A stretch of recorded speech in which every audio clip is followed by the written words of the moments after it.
जय श्री राम दोस्तों। अज मैं तुहानू दसन जा रहा हाँ वास्तु शास्त्र बारे कि वास्तु शास्त्र की हुंदा वा। मैं सोहन लाल शास्त्री अपने चैनल वैदिक एस्ट्रोलॉजी वास्तु दे राही अज तुहानू सारी वास्तु दियां दसांगा कि वास्तु साडे घरां दे विच जां दुकान दे विच जां फैक्ट्री दे विच क्यों जरूरी है और वास्तु हुंदा की है। सानू सारिਆਂ ਨੂੰ एक नॉलेज जरूर होनी चाहिए है कि वास्तु क्यों जरूरी है। साडे शास्त्रां दे विच एक लाइन बड़ी वरती जाती है कि सर्वे भवन्तु सुखिनः सर्वे सन्तु निरामया सर्वे भद्राणि पश्यन्तु मां कश्चित् दुख भागवे। सभी सुखी हों, सभी निरोगी हों, सब कल्याण को देखें, किसी को लेश मात्र दुख ना होवे। यह जिहड़ी चीज़ हैगी है साडे भारतीय समाज दे विच पुराणां दे विच शास्त्रां दे विच पहले ही लिखी हुई हैगी है। वैदिक युग दे विच कहते ने वास्तु शास्त्र दे बारे दे विच एक पुरानी कथा हैगी है जां स्टोरी हैगी है कि वैदिक युग दे विच एक शरीरधारी प्राणी ने जन्म लिया। वो जन्म लैण वाला जिहड़ा बच्चा ही जां शिशु ही जो बच्चा वो पैदा होया वा तो वो जन्म तो बाद ही बदल लग पाया। वो वयस्क जिस तरह आदमी हुंदा ना पुरुष वो तन मन दे नाल उसे तरह ही प्रॉपर मनुष्य वर्गा हैगा सी जदों जन्मिया है, मतलब वो अंग विकसित है। पर वो जो जन्मिया तो वो जिहड़े अंग है ना दिनों दिन बढ़ते चले गए। जे असीं उहनूं एक वास्तु पुरुष मान लीए तो वो अंग जिहड़े ना बढ़ते चले गए। जो इंद्र आदि जिहड़े इंद्र है ही जां होर सारे देवता है सी उन्होंने देखा कि है तो शरीर बढ़ते जा रहा है वा तो उसका की करना है। ज्यों ज्यों दिन बढ़ते गए उसका शरीर बढ़ता गया। जो उसका शरीर इन्ना वड्डा हो गया, पृथ्वी तो भी वड्डा हो गया, स्वर्ग के विच समाना भी मुश्किल हो गया। तो देवतावां ने उहदे मुक्ति पाने वास्ते एक बड़ा वड्डा खड्डा खोदिया ते उहदे जिहड़े शरीर हथ पैर इहदा मोड़ के ना वो खड्डे दे विच पा दित्ता। इहदा ही नाम उन्होंने वास्तु पुरुष रख दिता। इस वास्तु पुरुष का की हैगा सी कि जिहड़ा सिर राही वो उत्तर पूर्व वाले पासे ईशान कोण च हैगा सी ते जिहड़ा दाहिना घुटना हैगा सी जिहनूं असीं घुटने कह दिंदे हैगे आ वो वायव्य कोण की तरफ हैगा सी ते पैर ते जिहड़े मल द्वार दक्षिण की तरफ ही ते बायां घुटना ते बायां हाथ जिहड़ा हैगा पूर्व वाले पासे हैगा है। तुसीं कभी वास्तु पुरुष का किसी वेले गूगल सर्च मारो तो तुहानूं वो इस तरह बैठा दिखदा हैगा वा कि उहदा जिहड़ा घुटिया होया दिखदा कि पैर थल्ले नूं हुंदे आ, सिर उपर नूं हुंदे आ, तो दोने गोडे ते हाथ गोडे ते हाथ रख के मतलब इस तरह बैठ के वो टेढ़ा होया हुंदा जिस तरह कि उन्हें पैर जोड़ के ते चौंकड़ी जी मारी होवे। मतलब इस तरह का जिहड़ा वास्तु पुरुष का स्वरूप है। वास्तु पुरुष की ऐसी स्थिति ना मूल आधार मानते हैं। किसी ने अगर वास्तु पुरुष की स्टडी करनी है या वास्तु बारे स्टडी करनी है तो इस तरह की स्टडी शुरू होती है कि वह जो सिर है वो ईशान कोण वाले पासे है वा तो जोड़े पैर है दक्षिण पश्चिम के कॉर्नर च है। जोड़े बाकी मैं तुहानूं सारा दसदा वा किस तरह चलना है वा। जिहड़ा हुण शुरुआत होंदी है कि जदों असीं कोई जगह खरीदते गए हैं तो पहले सब तो पहले असीं उहदी मिट्टी का प्रकार देखते हैं कि मिट्टी साडे वास्ते चंगी हैगी है कि नहीं है। मिट्टी का जगह का चुनाव किस तरह करना वा पहले तो मिट्टी देखी जाती। वो मिट्टी उहदी प्रकृति के अनुसार जिहड़ी है असीं उहदी जानकारी लैंदे हैगे आ कि उहदे आस पास भी वातावरण किहो जिहा हैगा वा। जिहड़े भारतीय ऋषि हैगे सी उन्होंने इहदे बारे पहले चिंतन किया। ऋग्वेद दे विच स्थापित वास्तु के स्पष्ट जिहड़े ने उल्लेख मिलते हैं। असीं सब तो जिहड़ा साडे संस्कृति का या हिंदू संस्कृति का सब तो पुराना ग्रंथ जिहड़ा ऋग्वेद हैगा वा। ते ऋग्वेद दे विच भी स्थापत्य ते वास्तुकला के बारे स्पष्ट जिहड़ा लिखिया होया मिलता है। जदों शुरू दे विच इंद्रासन का निर्माण करना सी ना ते उहदे च वास्तुविद साडे जिहड़े सब तो पुराने गए विश्वकर्मा जी हैगे ने। जिहड़े असीं अगे विश्वकर्मा दिवस भी आ रहा हैगा वा जदों सारे जिहड़े औजार बनाने वाले हैगे ने ਉਹ ਉਸ ਦਿਨ ਛੁੱਟੀ ਕਰਦੇ ਨੇ ਤੇ ਆਪਣੇ ਔਜ਼ਾਰਾਂ ਨੂੰ ਨਿਰਮਾਣ ਦਿੰਦੇ ਨੇ। ਤੇ ਸਭ ਤੋਂ ਜਿਹੜੇ ਪੁਰਾਣੇ ਸਾਡੇ ਜਿਹੜੇ ਵਾਸਤੂਕਾਰ ਨੇ ਉਹ ਵਿਸ਼ਵਕਰਮਾ ਜੀ ਹੈਗੇ। ਵਿਸ਼ਵਕਰਮਾ ਨੇ ਨਾ ਜਿਹੜਾ ਵਾ ਉੱਥੇ ਇੰਦਰ ਦੇ ਜਿਹੜੇ ਹੈਗੇ ਸੀ ਜਿਹੜੇ ਔਰ ਇੰਦਰ ਦੇ ਜਿਹੜੇ ਇੰਦਰਾਸਨ ਦਾ ਉਹਦਾ ਵੀ ਨਿਰਮਾਣ ਵਿਸ਼ਵਕਰਮਾ ਜੀ ਨੇ ਕੀਤਾ। ਉਸ ਤੋਂ ਬਾਅਦ ਕ੍ਰਿਸ਼ਨ ਜੀ ਦੀ ਸ਼੍ਰੀ ਕ੍ਰਿਸ਼ਨ ਜੀ ਦੀ ਪੂਰੀ ਹੈਗੀ ਸੀ ਦਵਾਰਿਕਾ, ਉਹਦਾ ਨਿਰਮਾਣ ਵੀ ਵਿਸ਼ਵਕਰਮਾ ਜੀ ਨੇ ਕੀਤਾ। ਤੇ ਇੰਦਰਾਸਨ ਜਿੱਥੇ ਇੰਦਰਾਸਨ ਆਕਾਸ਼ ਦੇ ਵਿੱਚ ਨਿਰਮਾਣ ਦਾ ਉਦਾਹਰਨ ਹੈਗਾ ਵਾ, ਤੇ ਜਿੱਥੇ ਜਲ ਦੇ ਵਿੱਚ ਦਵਾਰਿਕਾ ਬਣਾਈ ਗਈ ਹੈਗੀ ਆ ਤੇ ਸੁਰੱਖਿਅਤ ਬਣਾਈ ਗਈ ਹੈ। ਸਮੁੰਦਰ ਦੇ ਵਿੱਚ ਦਵਾਰਿਕਾ ਤੁਸੀਂ ਦੇਖੋਗੇ ਬਣੀ ਹੋਈ ਹੈ, ਸੁਰੱਖਿਅਤ ਹੈਗੀ ਆ। ਇਹੋ ਜਿਹੇ ਵਾਸਤੂਕਾਰ ਵਿਸ਼ਵਕਰਮਾ ਜੀ ਜਿਹੜੇ ਹੈਗੇ ਨੇ ਉਹਨਾਂ ਨੇ ਬਣਾਈ ਹੈਗੀ ਆ। ਤੇ ਐਸੇ ਤਰ੍ਹਾਂ ਹੀ ਜਿਹੜੇ ਮਨੁੱਖ ਹੈਗੇ ਸੀ ਉਹਨਾਂ ਨੇ ਵੀ ਆਪਣੇ ਜਿਹੜੇ ਨਿਵਾਸ ਸਥਾਨ ਹੈਗੇ ਨੇ ਨਾ ਉਹ ਬੜੇ ਵਧੀਆ ਜਿਹੜੇ ਸੌਮਿਆ ਤਰ੍ਹਾਂ ਦੇ ਜਿਸ ਤਰ੍ਹਾਂ ਬਣਾਉਣੇ ਹੋਣ ਤੇ ਇੱਕ ਵਾਸਤੂਕਾਰ ਵਧੀਆ ਦੀ ਜ਼ਰੂਰਤ ਮਹਿਸੂਸ ਜਿਹੜਾ ਹੈਗਾ ਵਾ ਮਨੁੱਖ ਕਰਦਾ ਹੈਗਾ ਵਾ।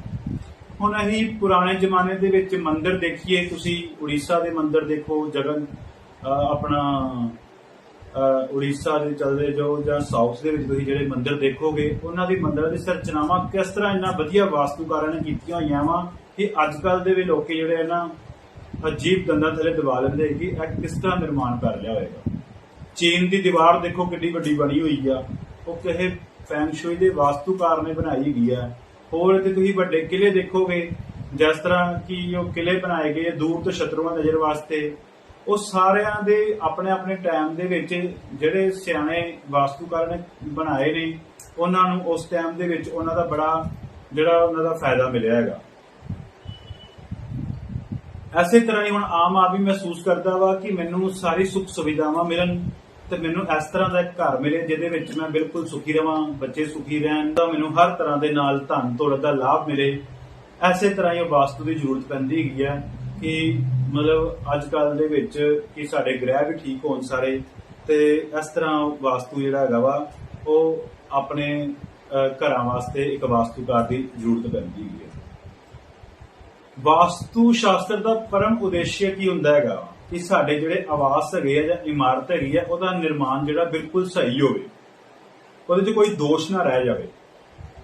ਸਭ ਤੋਂ ਪਹਿਲੇ ਉੱਥੇ ਭੂਮੀ ਦੀ ਪ੍ਰੀਖਿਆ ਕਿ ਇਹਦੀ ਮਿੱਟੀ ਤੋਂ ਲੈ ਕੇ ਭੂਮੀ ਦੀ ਪ੍ਰੀਖਿਆ, ਫਿਰ ਉੱਥੇ ਜਲ ਦੀ ਸੁਵਿਧਾ ਕਿ ਪਾਣੀ ਠੀਕ ਠਾਕ ਆ ਰਿਹਾ ਕਿ ਨਹੀਂ ਆ ਰਿਹਾ, ਫਿਰ ਉੱਥੇ ਆਉਣ ਜਾਣ ਦਾ ਰਸਤਾ ਕਿ ਬਿਲਕੁਲ ਠੀਕ ਹੈਗਾ ਕਿ ਨਹੀਂ ਹੈਗਾ, ਆਸ-ਪਾਸ ਦਾ ਪਰਿਆਵਰਨ ਕਿ ਆਸ-ਪਾਸ ਦੇ ਵਿੱਚ ਪਰਿਆਵਰਨ ਦੇ ਵਿੱਚ ਸਭ ਕੁਝ ਠੀਕ ਹੈਗਾ ਕਿ ਨਹੀਂਗਾ, ਸਾਨੂੰ ਸੁਖਦ ਹਵਾ ਆ ਰਹੀ ਕਿ ਨਹੀਂ ਆ ਰਹੀ, ਅਵਾਂਛਿਤ ਤੱਤਵ ਮਤਲਬ ਕੋਈ ਅਵਾਂਛਿਤ ਤੱਤਵ ਤਾਂ ਨਹੀਂ ਗਏ, ਕੋਈ ਜੰਗਲੀ ਜਾਨਵਰਾਂ ਦਾ ਆਉਣ ਦਾ ਖਤਰਾ ਤਾਂ ਨਹੀਂਗਾ।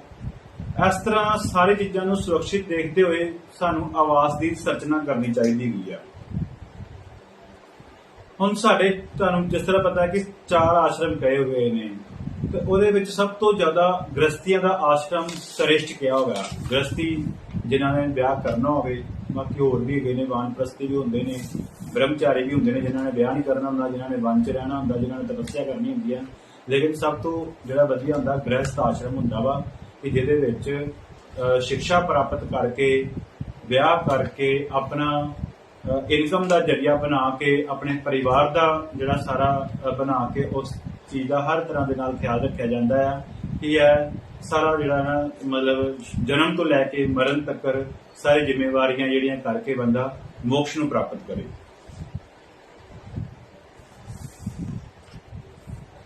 ਜਿਹੜਾ ਗ੍ਰਸਤ ਆਸ਼ਰਮ ਕੋ ਜਦੋਂ ਹੀ ਆਰੰਭ ਕਰਨ ਤੋਂ ਪਹਿਲੇ ਜਿਹੜਾ ਵਾਸਤੂ ਵਿਦਵਾਨ ਰਾਜਾ ਵੱਲਭ ਨੇ ਕਿਹਾ ਹੈ ਕਿ ਚਤੁਰਵਰਗ ਫਲ ਪ੍ਰਾਪਤੀ। ਚਤੁਰਵਰਗ ਕਿਹੜੇ ਹੁੰਦੇ ਨੇ? ਧਰਮ, ਅਰਥ, ਕਾਮ ਤੇ ਮੋਕਸ਼। ਇਹਨਾਂ 4 ਫਲਾਂ ਦੀ ਜਿਹੜੀ ਸਾਨੂੰ ਪ੍ਰਾਪਤੀ ਹੋ ਜਾਵੇ। ਧਰਮ ਦਾ ਮਤਲਬ ਹੁੰਦਾ ਕਿ ਅਸੀਂ ਆਪਣੇ ਧਰਮ ਦੇ ਵਿੱਚ ਵਧੀਆ ਤਰੀਕੇ ਦੇ ਨਾਲ ਰਹੀਏ, ਸਾਡਾ ਮਨ ਧਰਮ ਦੇ ਵਿੱਚ ਅਨੁਕੂਲ ਰਵੇ।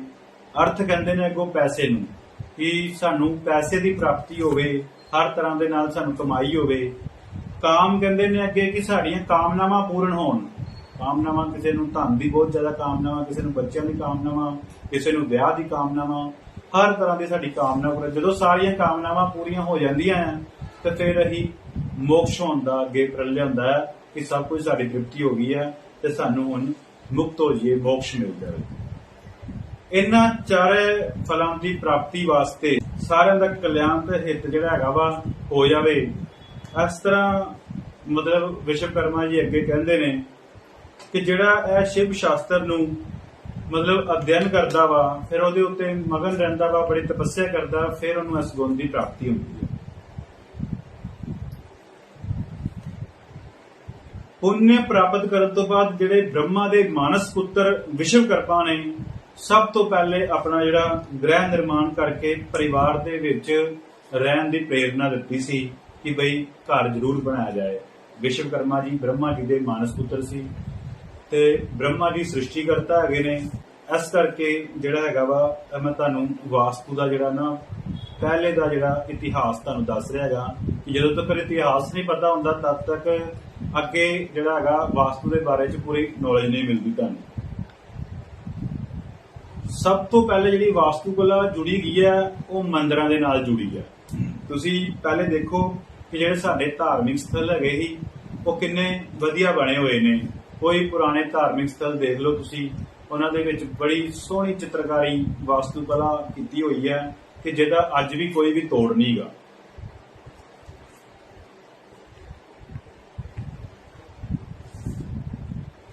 इन्हां नूं देख के तुसीं पहले सिंधु घाटी की सभ्यता देखो, हड़प्पा की, मोहनजोदड़ो की, कि प्राचीन भवन जिहड़े हैगे आ उन्हां दे खंडरां नूं देखो कि तुसीं वो पहले किस तरह उन्होंने वधिया तरीके नाल बनाए हुए हैं। वास्तु का सीधा अर्थ की हैगा वा कि ऐसा घर मकान महल जिहड़ा सानूं सुख आराम सुरक्षा दे, संपन्नता दे, धर्म अर्थ काम मोक्ष की जिहड़ी हैगी सानूं पूर्ति करावे। इस करके वैदिक काल तो ही जिहड़ा वास्तु का जिहड़ा हैगा वा चलिया आ रहा हैगा वा कि यह साडी जिहड़ी हैगी आ वास्तु कला दे नाल साडी जिहड़ी सारी जिहड़ी मनोकामनावां पूरीआं होण।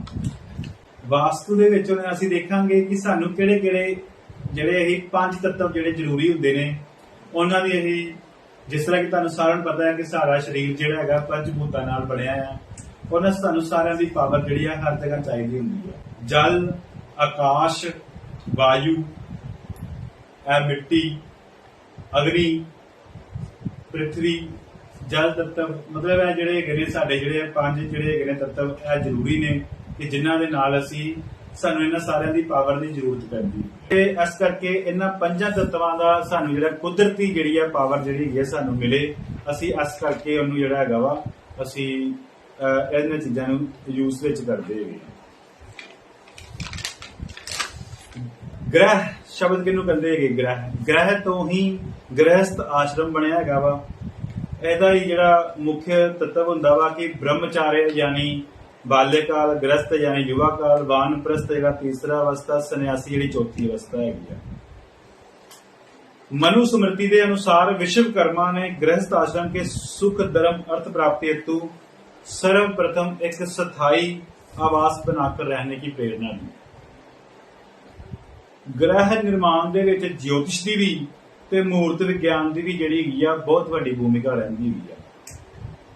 एक विद्वान और सुयोग्य व्यक्ति जिहड़ा वास्तु नियमां दे अनुसार भूमि जिहड़ी खरीददा वा ते फिर उहदा परीक्षण करके ते फिर उहदा शुभ मुहूर्त दे विच शिलान्यास करदा हैगा वा।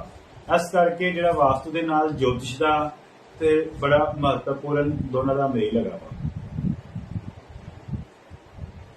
मनोवांछित जिहड़ा मन दे मुताबिक जिहड़ा घर बने उहदी चार दीवारी, द्वार, खिड़कियां जिहड़ा सारे प्रबंध सोहणे करके फिर शुभ मुहूर्त निकाल के ते फिर घर दे विच प्रवेश करना चाहिदा है।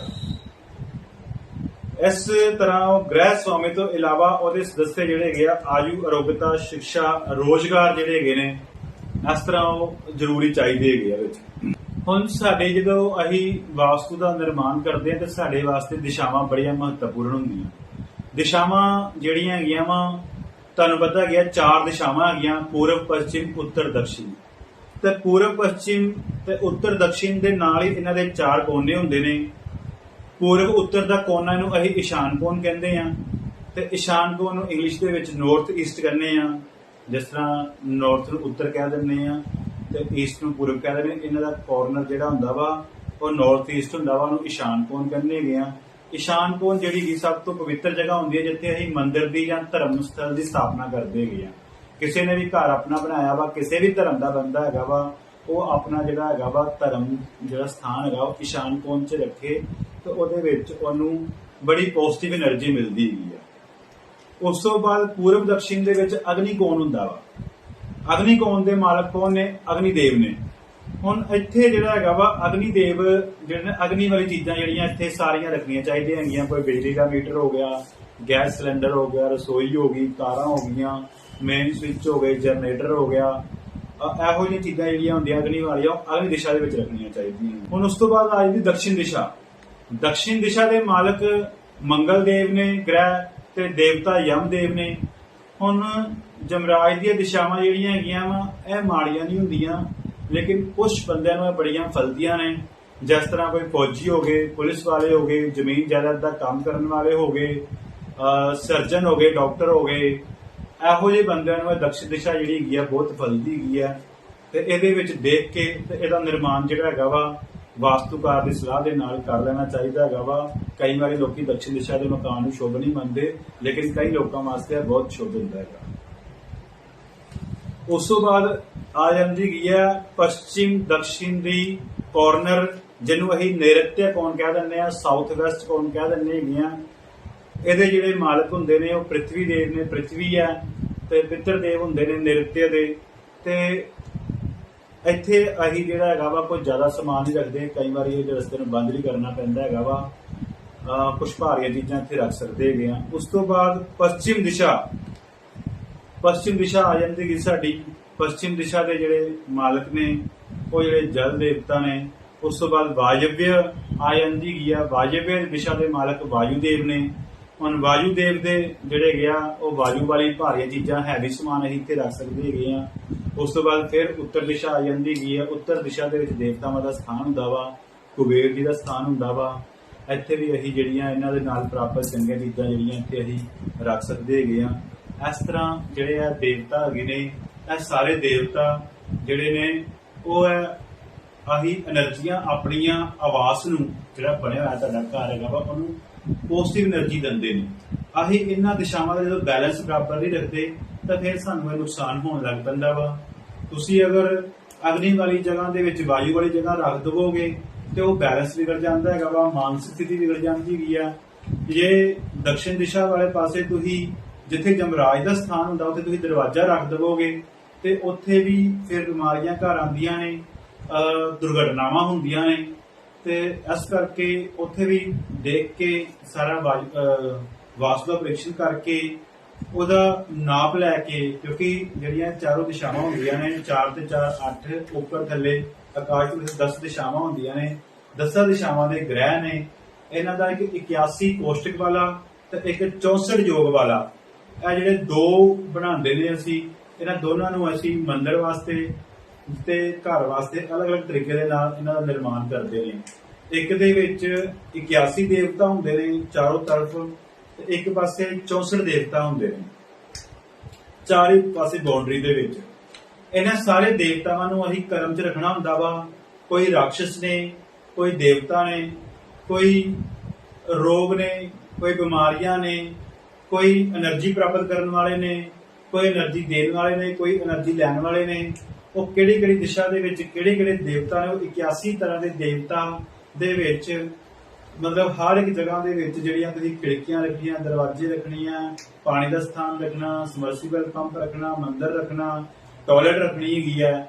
ਇਹ ਸਾਰੀਆਂ ਜਿਹੜੀਆਂ ਦਿਸ਼ਾਵਾਂ ਹੁੰਦੀਆਂ ਵਾ ਇਹਨਾਂ ਨੂੰ ਅਸੀਂ ਮੁੜ ਕੇ ਬਰਾਬਰ ਤਰੀਕੇ ਦੇ ਨਾਲ ਸੈੱਟ ਕਰਨਾ ਹੁੰਦਾ ਵਾ ਕਿ ਹਰ ਜਗ੍ਹਾ ਦੇ ਵਿੱਚ ਸਾਡਾ ਜਿਹੜਾ ਨਾ ਵਧੀਆ ਚੀਜ਼ਾਂ ਜਿਹੜੀਆਂ ਸੈਟਿੰਗ ਹੋ ਜਾਵੇ ਤੇ ਸਾਨੂੰ ਜਿਹੜਾ ਨਾ ਸਾਰੀ ਉਮਰ ਇਹਨਾਂ ਚੀਜ਼ਾਂ ਦਾ ਸੁੱਖ ਮਿਲਦਾ ਰਹੇ। ਤੇ ਇਸ ਤਰ੍ਹਾਂ ਹੁਣ ਵਿਚਕਾਰ ਜਿਹੜਾ ਹੁੰਦਾ ਬ੍ਰਹਮ ਸਥਾਨ ਹੁੰਦਾ ਵਾ।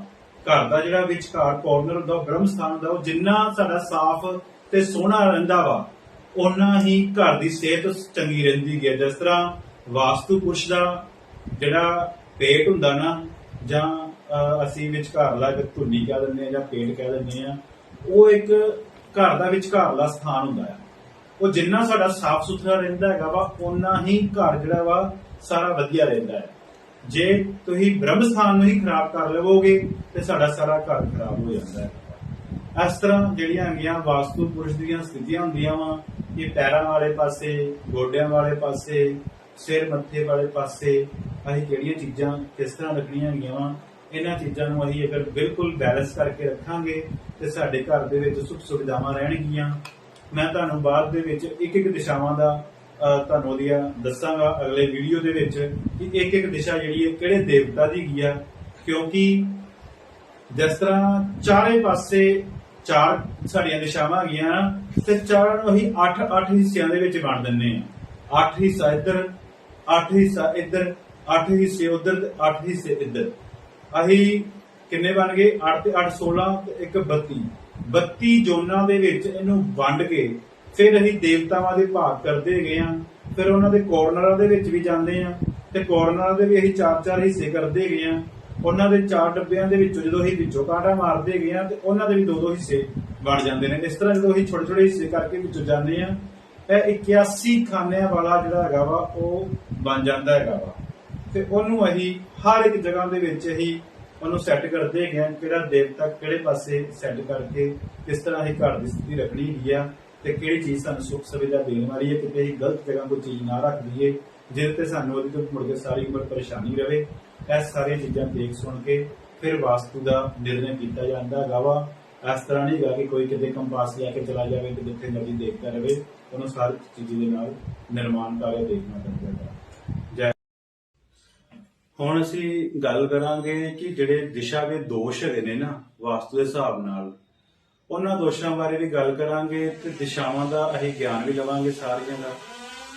ਕਿ ਪੂਰਬ ਦਿਸ਼ਾ ਦਾ ਜਿਹੜਾ ਸੁਆਮੀ ਹੈਗੇ ਨੇ ਉਹ ਇੰਦਰ ਦੇਵਤਾ ਹੈਗੇ ਨੇ ਔਰ ਉਹਦੇ ਪ੍ਰਤੀਨਿਧੀ ਗ੍ਰਹਿ ਜਿਹੜੇ ਹੈਗੇ ਨੇ ਪੂਰਬ ਦਿਸ਼ਾ ਦੇ ਸੂਰਿਆ ਨੇ। ਆਯੁਧ ਵਜਰ ਇਹ ਪ੍ਰਤੀਨਿਧੀ ਗ੍ਰਹਿ ਸੂਰਿਆ ਨੇ।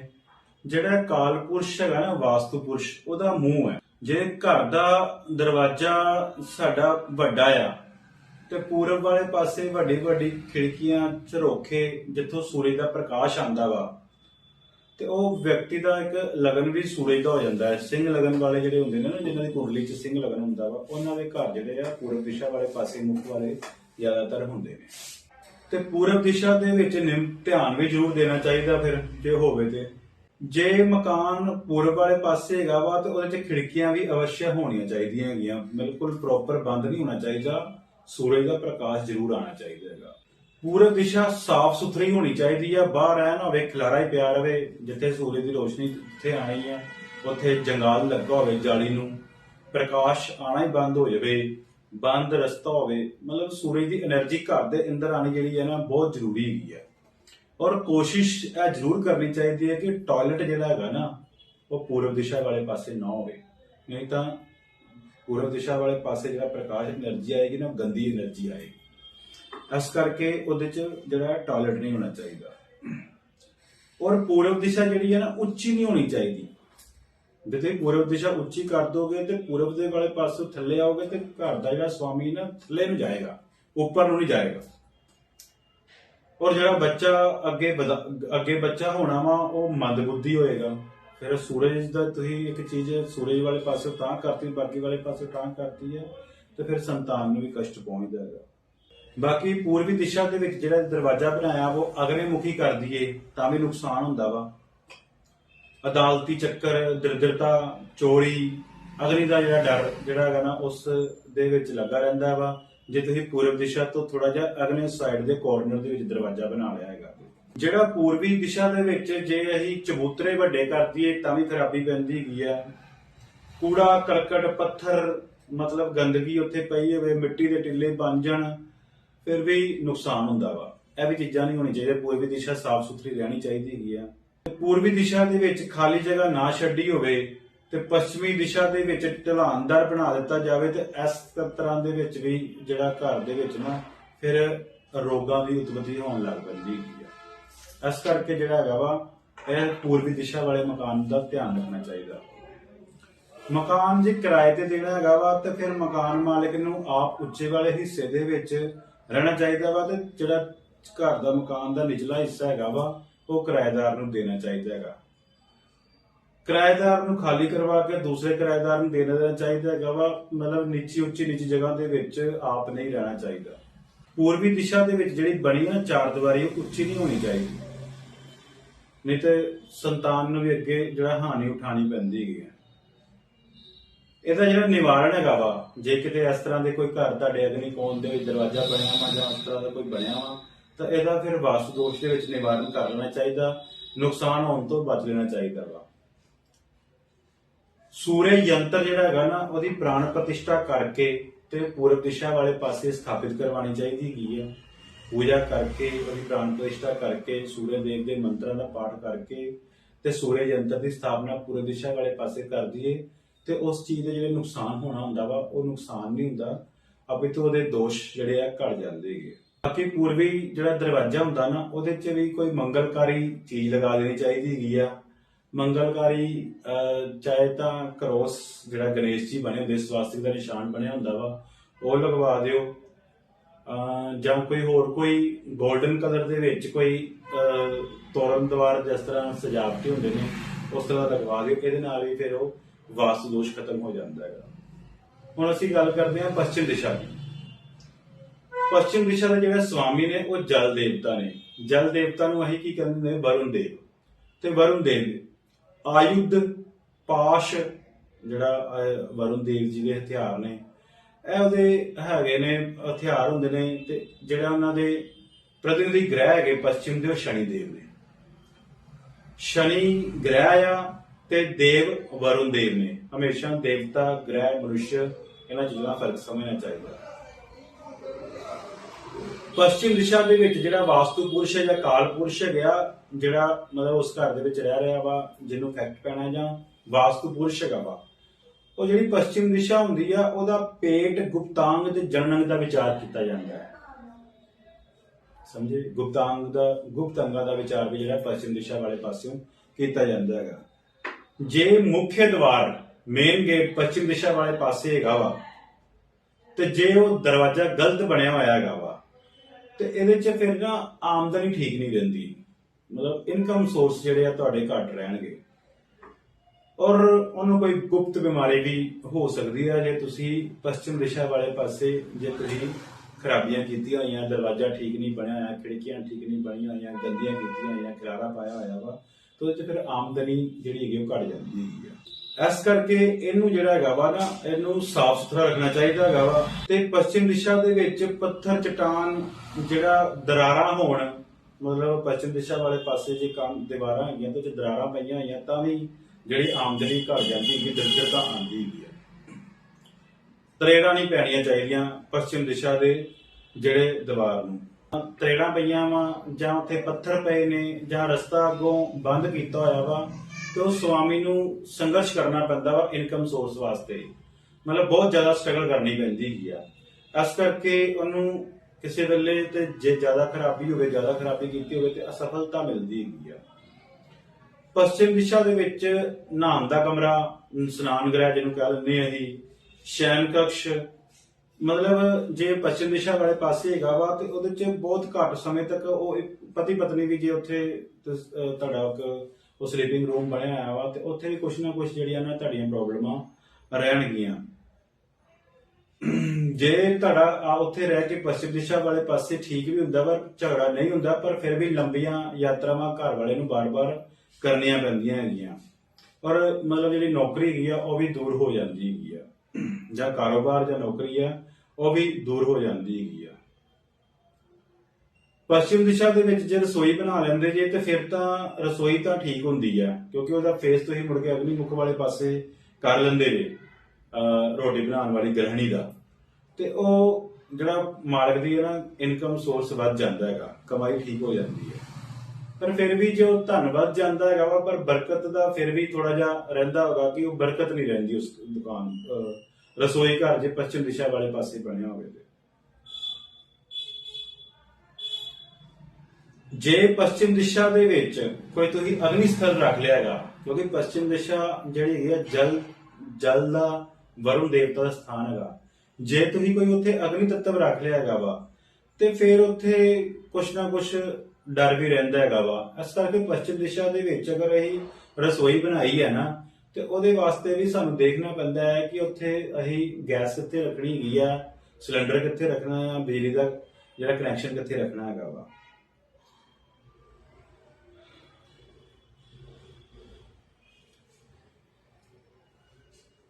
ਇਸ ਤਰ੍ਹਾਂ ਪੱਛਮ ਦਿਸ਼ਾ ਦਾ ਜਿਹੜਾ ਹੈਗਾ ਵਾ, ਉਹ ਉੱਥੇ ਜਲ ਵਾਲੀ ਚੀਜ਼ਾਂ ਰੱਖੋਗੇ ਤੇ ਫਾਇਦਾ ਰਹੇਗਾ।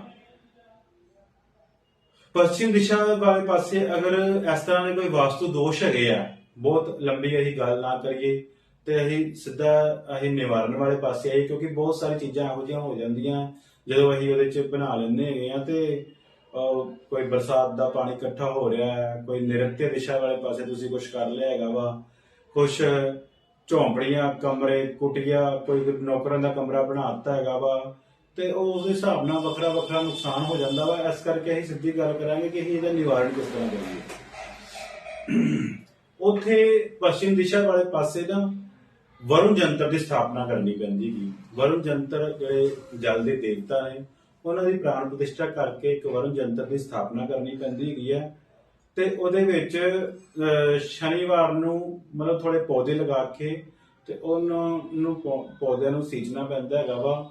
ਉਹਦੀ ਕਲਰ ਥੈਰੇਪੀ ਕੀਤੀ ਜਾਂਦੀ ਹੈਗੀ ਹੈ ਕਿ ਕਲਰ ਥੈਰੇਪੀ ਕਰਕੇ ਅਸੀਂ ਪੱਛਮ ਦਾ ਜਿਹੜਾ ਪ੍ਰਭਾਵ ਉਹ ਉਹਦੇ ਚ ਇਨਕਮ ਸੋਰਸ ਵਧਣ ਤੇ ਉਹਦਾ ਵਧਾ ਦਈਏ। ਉਸ ਤੋਂ ਬਾਅਦ ਅਸੀਂ ਜਿਹੜਾ ਹੈਗਾ ਵਾ ਪੱਛਮ ਦਿਸ਼ਾ ਵਾਲੇ ਪਾਸੇ ਸ਼ਨੀ ਦਾ ਵੀ ਸਥਾਨ ਹੈਗਾ ਵਾ। ਸ਼ਨੀਵਾਰ ਦਾ ਵਰਤ ਵੀ ਰੱਖਣਾ ਚਾਹੀਦਾ ਵਾ, ਉਹਦੇ ਵਿੱਚ ਵੀ ਲਾਭ ਮਿਲ ਜਾਂਦਾ ਹੈਗਾ। ਉਸ ਤੋਂ ਬਾਅਦ ਅਸੀਂ ਗੱਲ ਕਰੀਏ ਉੱਤਰ ਦਿਸ਼ਾ ਦੀ। ਹੁਣ ਉੱਤਰ ਦਿਸ਼ਾ ਦੇ ਵਿੱਚ ਉਹਦੇ ਸਵਾਮੀ ਕੁਬੇਰ ਨੇ। ਉੱਤਰ ਦਿਸ਼ਾ ਕੁਬੇਰ ਦੀ ਹੈਗੀ ਹੈ। ਆਯੁਧ, ਗਦਾ ਤੇ ਪ੍ਰਤੀਨਿਧੀ ਗ੍ਰਹਿ ਜਿਹੜਾ ਬੁੱਧ ਹੈ। ਉੱਤਰ ਦਾ ਜਿਹੜਾ ਦਿਸ਼ਾ ਦਾ ਹੈ, ਜਿਹੜਾ ਪ੍ਰਤੀਨਿਧੀ ਗ੍ਰਹਿ ਜਿਹੜਾ ਕਰਦੇ ਨੇ ਬੁੱਧ ਨੇ, ਤੇ ਜਿਹੜੇ ਉਹਦੇ ਦੇਵਤਾ ਨੇ ਉਹ ਕੁਬੇਰ ਹੈਗੇ। ਤੇ ਇਸ ਕਰਕੇ ਉੱਤਰ ਦਿਸ਼ਾ ਦੇ ਵਿੱਚ ਕਾਲ ਪੁਰਸ਼ ਦਾ ਜਿਹੜਾ ਹਿਰਦੇ ਆ, ਮਨ ਆ ਜਾਂ ਵਕਸ਼ ਸਥਲ ਹੈਗਾ ਵਾ, ਇਹਦਾ ਸਥਾਨ ਦਾ ਵਿਚਾਰ ਕੀਤਾ ਜਾਂਦਾ ਹੈਗਾ ਵਾ। ਜਨਮ ਕੁੰਡਲੀ ਦੇ ਵਿੱਚ ਕਿਸੇ ਦੀ ਕੁੰਡਲੀ ਦੀ ਵੇਖੀ ਜਾਵੇ ਨਾ ਇਸ ਤਰ੍ਹਾਂ ਦੇ ਘਰ ਦੇ ਮਾਲਕ ਦੀ, ਤੇ ਉਹਦੇ ਚ ਜਿਹੜਾ ਚੌਥਾ ਭਾਗ ਜਿਹੜਾ ਹੈਗਾ ਨਾ, ਜਿਹੜਾ ਚੌਥਾ ਭਾਗ ਉਹਦਾ ਕਾਰਕ ਸਥਾਨ ਹੁੰਦਾ ਵਾ। ਉੱਤਰ ਦਿਸ਼ਾ ਦਾ ਜਿਹੜਾ ਦੋਸ਼ ਹੁੰਦਾ ਵਾ ਉਹਦਾ ਤੁਸੀਂ ਮੈਂ ਸਾਰਾ ਕਰਵਾਣਾ ਦੱਸਦਾ ਤੁਹਾਨੂੰ ਕਿ ਉੱਤਰ ਦਿਸ਼ਾ ਦੇ ਮਕਾਨ ਦੇ ਵਿੱਚ ਪੂਜਾ ਕਕਸ਼, ਅਤਿਥੀ ਕਕਸ਼, ਕਾਰਲੇ ਮਤਲਬ ਇਹ ਚੀਜ਼ਾਂ ਹੋਣ ਤੇ ਸ਼ੁਭ ਹੁੰਦਾ। ਕੋਈ ਗੈਸਟ ਰੂਮ ਬਣਿਆ ਹੋਵੇ, ਕੋਈ ਪੂਜਾ ਰੂਮ ਬਣਿਆ ਹੋਵੇ, ਤੇ ਉੱਤਰ ਦਿਸ਼ਾ ਇਹਨਾਂ ਵਾਸਤੇ ਬੜੀ ਵਧੀਆ ਹੁੰਦੀ ਹੈ। ਉਸ ਪਾਸੇ ਕੋਈ ਟੁੱਟੀਆਂ ਦੀਵਾਰਾਂ ਨਹੀਂ ਹੋਣੀਆਂ ਚਾਹੀਦੀਆਂ। ਕੋਈ ਦਰਾਰਾਂ, ਕੋਈ ਟੁੱਟੀਆਂ ਦੀਵਾਰਾਂ, ਕੋਈ ਘਰ ਦਾ ਕੋਈ ਵਿਅਕਤੀ ਇਸ ਮਤਲਬ ਜੇ ਇਸ ਤਰ੍ਹਾਂ ਦੇ ਟੁੱਟੀਆਂ ਦੀਵਾਰਾਂ ਪਈਆਂ ਹੋਈਆਂ, ਤਰੇੜਾਂ ਪਈਆਂ ਹੋਈਆਂ ਵਾ, ਗੰਦਾ ਕੀਤਾ ਹੋਇਆ ਵਾ ਤੁਸੀਂ ਕਲਰ ਦੇ ਵਿੱਚ ਉਹਨੂੰ, ਮਤਲਬ ਹਰ ਤਰੀਕੇ ਦੇ ਨਾਲ ਉੱਥੇ ਕੋਈ ਗੰਦਗੀ ਪਈ ਹੋਈ ਹੈ, ਤੇ ਫਿਰ ਤੁਹਾਨੂੰ ਨੁਕਸਾਨ ਹੋ ਜਾਏਗਾ। ਪਤਨੀ ਵੱਲੋਂ, ਇਸਤਰੀ ਵੱਲੋਂ ਪਰੇਸ਼ਾਨੀ ਰਹਿ ਸਕਦੀ ਹੈ ਜੇ ਤੁਸੀਂ ਉੱਤਰ ਦੇ ਦਿਸ਼ਾ ਖਰਾਬ ਕੀਤੀ ਹੋਈ ਹੈਗੀ ਹੈ। ਜੇ ਤੁਸੀਂ ਉੱਤਰ ਦਿਸ਼ਾ ਦੇ ਵਿੱਚ ਕੋਈ ਤੁਸੀਂ ਉੱਥੇ ਜਲ ਸੰਚੇ ਕਰਨ ਦਾ ਜਾਂ ਕੋਈ ਟੈਂਕੀ ਬਣਾਈ ਹੋਈ ਹੈ, ਸਾਫ਼ ਪਾਣੀ ਦੀ ਬਣਾਈ ਹੋਈ ਹੈ, ਤੇ ਇਸ ਤਰ੍ਹਾਂ ਦਾ ਬੰਦੇ ਨੂੰ ਪੂਰਵਾਭਾਸ ਹੋ ਜਾਂਦਾ ਹੈਗਾ ਵਾ, ਕਿਉਂਕਿ ਉਹ ਜਲ ਚੰਗਾ ਹੁੰਦਾ ਵਾ, ਤੇ ਉਹਨੂੰ ਆਉਣ ਵਾਲੀ ਜਿਹੜੀਆਂ ਘਟਨਾਵਾਂ ਦਾ ਵੀ ਜਿਹੜਾ ਨਾ ਥੋੜਾ ਆਭਾਸ ਹੋਣ ਲੱਗ ਪੈਂਦਾ ਹੈਗਾ। ਉੱਤਰ ਦੇ ਵਿੱਚ ਰਸੋਈ ਨਹੀਂ ਬਣਾਉਣੀ ਚਾਹੀਦੀ, ਨਹੀਂ ਤੇ ਕਲੇਸ਼ ਰਹੇ। ਉੱਤਰ ਦਿਸ਼ਾ ਦੇ ਵਿੱਚ ਬਹੁਤੀ ਉੱਚੀ ਜਗ੍ਹਾ ਨਹੀਂ ਕਰ ਦੇਣੀ ਚਾਹੀਦੀ, ਫਰਸ਼ ਬਹੁਤਾ ਉੱਚਾ ਨਹੀਂ ਕਰ ਦੇਣਾ ਚਾਹੀਦਾ, ਉਹਦੇ ਵਿੱਚ ਵੀ ਨੁਕਸਾਨ ਹੋ ਜਾਂਦਾ ਹੈਗਾ ਵਾ। ਉੱਤਰ ਦਿਸ਼ਾ ਦੇ ਵਿੱਚ ਨਿਸ਼ਯੋਗ ਸਮੱਗਰੀ, ਕੋਬਰ ਦੇ ਢੇਰ, ਕੋਈ ਮਤਲਬ ਖਰਾਬ ਚੀਜ਼ਾਂ ਤੁਸੀਂ ਉਹਦੇ ਵਿੱਚ ਰੱਖ ਲੈਂਦੇ ਜੇ ਉੱਤਰ ਦਿਸ਼ਾ ਦੇ ਵਿੱਚ, ਕਿਉਂਕਿ ਉੱਤਰ ਦਿਸ਼ਾ ਕੁਬੇਰ ਦੀ ਹੈਗੀ ਆ, ਤੇ ਫਿਰ ਤੁਹਾਨੂੰ ਧਨ ਦਾ ਵੀ ਨੁਕਸਾਨ ਹੋਣ ਲੱਗ ਪੈਂਦਾ ਹੈਗਾ। ਉੱਤਰੀ ਬਾਗ ਕੇ ਦਵਾਰ ਵਾਯਵਯ ਮੁਖੀ ਹੋ ਤੇ ਚੋਰੀ ਤੇ ਅਗਨੀ ਦਾ ਪੈਰ ਰਹਿੰਦਾ ਹੈਗਾ ਵਾ। ਉੱਤਰੀ ਦਿਸ਼ਾ ਦੋਸ਼ਪੂਰਨ ਹੋ ਜਾਵੇ, ਉੱਤਰ ਦਿਸ਼ਾ ਤੁਸੀਂ ਕੋਈ ਖਰਾਬ ਕਰ ਲਈਗੀ ਆਪਣੀ, ਤੇ ਕੁੰਡਲੀ ਦਾ ਚੌਥਾ ਭਾਗ ਵੀ ਹਮੇਸ਼ਾ ਹੀ ਉਹਦਾ ਵਿਗੜਿਆ ਵੀ ਰਹਿੰਦਾ ਵਾ। ਕੁੰਡਲੀ ਦੇ ਵਿੱਚ ਚੌਥਾ ਇੱਕ ਭਾਗ ਹੁੰਦਾ ਵਾ ਜਿਹੜਾ ਚੰਗਾ ਹੋਣਾ ਬਹੁਤ ਜ਼ਰੂਰੀ ਗਾ। ਫਿਰ ਉੱਥੇ ਮਾਤਾ ਦਾ ਸੁੱਖ ਵੀ ਘਟ ਜਾਂਦਾ ਹੈਗਾ ਵਾ, ਤੇ ਨੌਕਰ ਚਾਕਰ ਦੇ ਸੁੱਖ ਦੇ ਵਿੱਚ ਵੀ ਨਿਊਨਤਾ ਆ ਜਾਂਦੀ ਹੈਗੀ ਆ। ਉੱਤਰ ਦਿਸ਼ਾ ਦਾ ਜਿਹੜਾ ਹੈਗਾ ਵਾ ਉਹ ਜ਼ਰੂਰ ਕੀ ਕਹਿੰਦੇ ਨੇ ਆਪਣਾ ਸਾਫ਼ ਰੱਖਣਾ ਚਾਹੀਦਾ ਹੈਗਾ ਵਾ। ਇਹਦੇ ਨਾਲ ਜਿਹੜਾ ਵਾ ਧਨ ਦੇ ਰਸਤੇ ਖੁੱਲ ਜਾਂਦੇ। ਜਿੰਨਾ ਤੁਹਾਡਾ ਉੱਤਰ ਦਿਸ਼ਾ ਸੋਹਣਾ ਤੇ ਚੰਗਾ ਬਣਿਆ ਹੋਏਗਾ, ਉਹਦੇ ਚ ਓਨੇ ਹੀ ਤੁਹਾਡੇ ਘਰ ਦੇ ਰਸਤੇ ਖੁੱਲਣਗੇ। ਹੁਣ ਜੇ ਅਗਰ ਤੁਸੀਂ ਉੱਤਰ ਦਿਸ਼ਾ ਦੇ ਵਿੱਚ ਕੋਈ ਇਹੋ ਜਿਹਾ ਫੈਕਟ ਹੈਗਾ ਵਾ ਜਿਹੜਾ ਤੁਹਾਡੇ ਕੋਲ ਨਹੀਂ ਦੂਰ ਹੋ ਸਕਦਾ, ਤੇ ਉਹਦੇ ਵਿੱਚ ਫਿਰ ਅਸੀਂ ਉਹਦਾ ਉਪਾਅ ਵੀ ਕੀਤਾ ਜਾਂਦਾ ਹੈਗਾ। ਬੁੱਧਵਾਰ ਦਾ ਵਰਤ ਰੱਖਣਾ ਚੰਗਾ ਹੁੰਦਾ ਵਾ, ਤੇ ਉੱਤਰ ਵਾਲੇ ਪਾਸੇ ਹਰਾ ਰੰਗ ਦਾ ਕਲਰ ਕਰਨਾ ਵੀ ਚੰਗਾ ਹੁੰਦਾ ਵਾ। ਔਰ ਬੁੱਧ ਯੰਤਰ ਦੀ ਸਥਾਪਨਾ, ਕਿਉਂਕਿ ਇਹ ਬੁੱਧ ਦੀ ਦਿਸ਼ਾ ਹੈਗੀ ਹੈ, ਬੁੱਧ ਯੰਤਰ ਦੀ ਸਥਾਪਨਾ ਕਰਨੀ ਬਹੁਤ ਚੰਗੀ ਹੁੰਦੀ ਹੈ। ਇਹਦੇ ਵਿੱਚ ਹਰਾ ਕਲਰ ਕਰਨਾ ਚੰਗਾ ਹੁੰਦਾ ਵਾ, ਤੇ ਬੁੱਧ ਯੰਤਰ ਵੀ ਜਿਹੜਾ ਹੁੰਦਾ ਵਾ, ਬੁੱਧ ਦੇ ਬੀਜ ਮੰਤਰਾਂ ਦਾ ਜਾਪ ਕਰਕੇ, ਕੁਬੇਰ ਜੀ ਦੀ ਥੋੜੀ ਪੂਜਾ ਕਰਕੇ, ਪ੍ਰਾਣ ਪ੍ਰਤਿਸ਼ਠਾ ਕਰਕੇ ਉਹਨੂੰ ਵੀ ਇੱਕ ਸੈਂਟਰ ਵਾਲੀ ਪਵਿੱਤਰ ਜਗ੍ਹਾ ਤੇ ਸਥਾਪਿਤ ਕਰਨਾ ਹੁੰਦਾ ਵਾ। ਇਹਦੇ ਵਿੱਚ ਫਿਰ ਉਹਦੇ ਜਿਹੜੇ ਆ ਬਹੁਤ ਸਾਰੇ ਦੋਸ਼ ਜਿਹੜੇ ਆ ਘਟ ਜਾਂਦੇ ਆ। ਤੇ ਉੱਥੇ ਕੋਈ ਤੋਤੀਆ ਰੰਗੀ ਕੋਈ ਚੀਜ਼ ਵੀ ਨਾਲ ਰੱਖ ਲਈਏ ਤੇ ਉਹ ਵੀ ਬੈਸਟ ਹੁੰਦੀ। ਕੋਈ ਸੀਨਰੀ ਵਗੈਰਾ ਤੋਤੀਆ ਕਲਰ ਦੀ ਰੱਖ ਲਈਏ ਤੇ ਉਹ ਵੀ ਵਧੀਆ ਹੁੰਦੀ ਹੈ। ਉਹਦੇ ਚ ਵੀ ਉਹ ਜਿਹੜਾ ਪ੍ਰਭਾਵ ਜਿਹੜਾ ਹੈਗਾ ਉਹਦਾ ਘਟ ਜਾਂਦਾ ਹੈਗਾ। ਹੁਣ ਆ ਜੀ ਅਸੀਂ ਦਕਸ਼ਿਣ ਦਿਸ਼ਾ ਦੇ ਦੋਸ਼ ਵੱਲ। ਦਕਸ਼ਿਣ ਦਿਸ਼ਾ ਦੇ ਜਿਹੜੇ ਸਵਾਮੀ ਨੇ, ਜਿਹੜੇ ਦੇਵ ਨੇ, ਉਹ ਜਮਰਾਜ ਨੇ। ਆਯੁਧ ਦੰਡ ਤੇ ਪ੍ਰਤਿਨਿਧੀ ਗ੍ਰਹਿ ਜਿਹੜਾ ਹੈਗਾ ਵਾ ਮੰਗਲ ਹੈ। ਜਿਹੜਾ ਗ੍ਰਹਿ ਹੈਗਾ ਵਾ ਮੰਗਲ ਹੈ। ਜਿਹੜੇ ਦੇਵ ਨੇ ਉਹ ਯਮਰਾਜ ਨੇ। ਜਿਹੜਾ ਦਕਸ਼ਿਣ ਦਿਸ਼ਾ ਦੇ ਕਾਲ ਪੁਰਸ਼ ਦੇ ਵਿੱਚ ਸੀਨਾ, ਗੁਰਦਾ, ਫੇਫੜੇ ਦਾ ਵਿਚਾਰ ਕੀਤਾ ਜਾਂਦਾ ਹੈ। ਹਮੇਸ਼ਾ ਹੀ ਅਗਰ ਕਿਸੇ ਦੀ ਦਕਸ਼ਿਣ ਦਿਸ਼ਾ ਖਰਾਬ ਹੋਏਗੀ ਨਾ ਤੇ ਉਹਦੇ ਫੇਫੜੇ ਖਰਾਬ ਹੋ ਜਾਣਗੇ। ਹਮੇਸ਼ਾ ਯਾਦ ਰੱਖਣਾ ਕਿ ਗੁਰਦੇ ਦੀ ਬਿਮਾਰੀ ਤੇ ਫੇਫੜੇ ਦਕਸ਼ਿਣ ਦਿਸ਼ਾ ਖਰਾਬ ਹੋਏਗੀ ਤੇ ਤੁਹਾਡੇ ਇੱਕਦਮ ਲੱਗ ਸਕਦੇ ਹੈਗੇ ਜਾਂ ਖਰਾਬ ਹੋ ਸਕਦੇ। ਇੱਕਦਮ ਤੁਹਾਨੂੰ ਪਤਾ ਨਹੀਂ ਲੱਗੇਗਾ ਕਿ ਤੁਹਾਡੇ ਫੇਫੜੇ ਖਰਾਬ ਹੋ ਗਏ। ਇਸ ਕਰਕੇ ਕੁੰਡਲੀ ਦਾ 10ਵਾਂ ਭਾਵ ਜਿਹੜਾ ਇਹਦਾ ਕਾਰਕ ਸਥਾਨ ਹੁੰਦਾ ਵਾ। ਜਨਮ ਕੁੰਡਲੀ ਉਹਦੇ ਘਰ ਦੇ ਮਾਲਕ ਦੀ ਹੋਏਗੀ ਤੇ ਉਹਦਾ ਕਾਰਕ ਸਥਾਨ ਹੁੰਦਾ। ਦਕਸ਼ਿਣ ਦਿਸ਼ਾ ਦੇ ਵਿੱਚ ਬਾਕੀ ਜਾਣਕਾਰੀਆਂ ਵੀ ਮੈਂ ਤੁਹਾਨੂੰ ਦੱਸਦਾ ਵਾਂ ਕਿ ਮਕਾਨ ਦੇ ਵਿੱਚ ਅਧਿਐਨ ਕਕਸ਼ ਤੇ ਲਾਇਬ੍ਰੇਰੀ ਜੇ ਹੋਏਗੀ, ਉੱਥੇ ਤੁਸੀਂ ਜੇ ਕੋਈ ਰੂਮ ਪੜ੍ਹਾਈ ਦਾ ਬੱਚਾ ਦਾ ਬਣਾ ਰਿਹਾ ਤੇ ਉੱਥੇ ਮਤਲਬ ਪੜ੍ਹਾਈ ਠੀਕ ਢੰਗ ਨਾਲ ਨਹੀਂ ਹੋਏਗੀ, ਮਨ ਨਹੀਂ ਲੱਗੇਗਾ।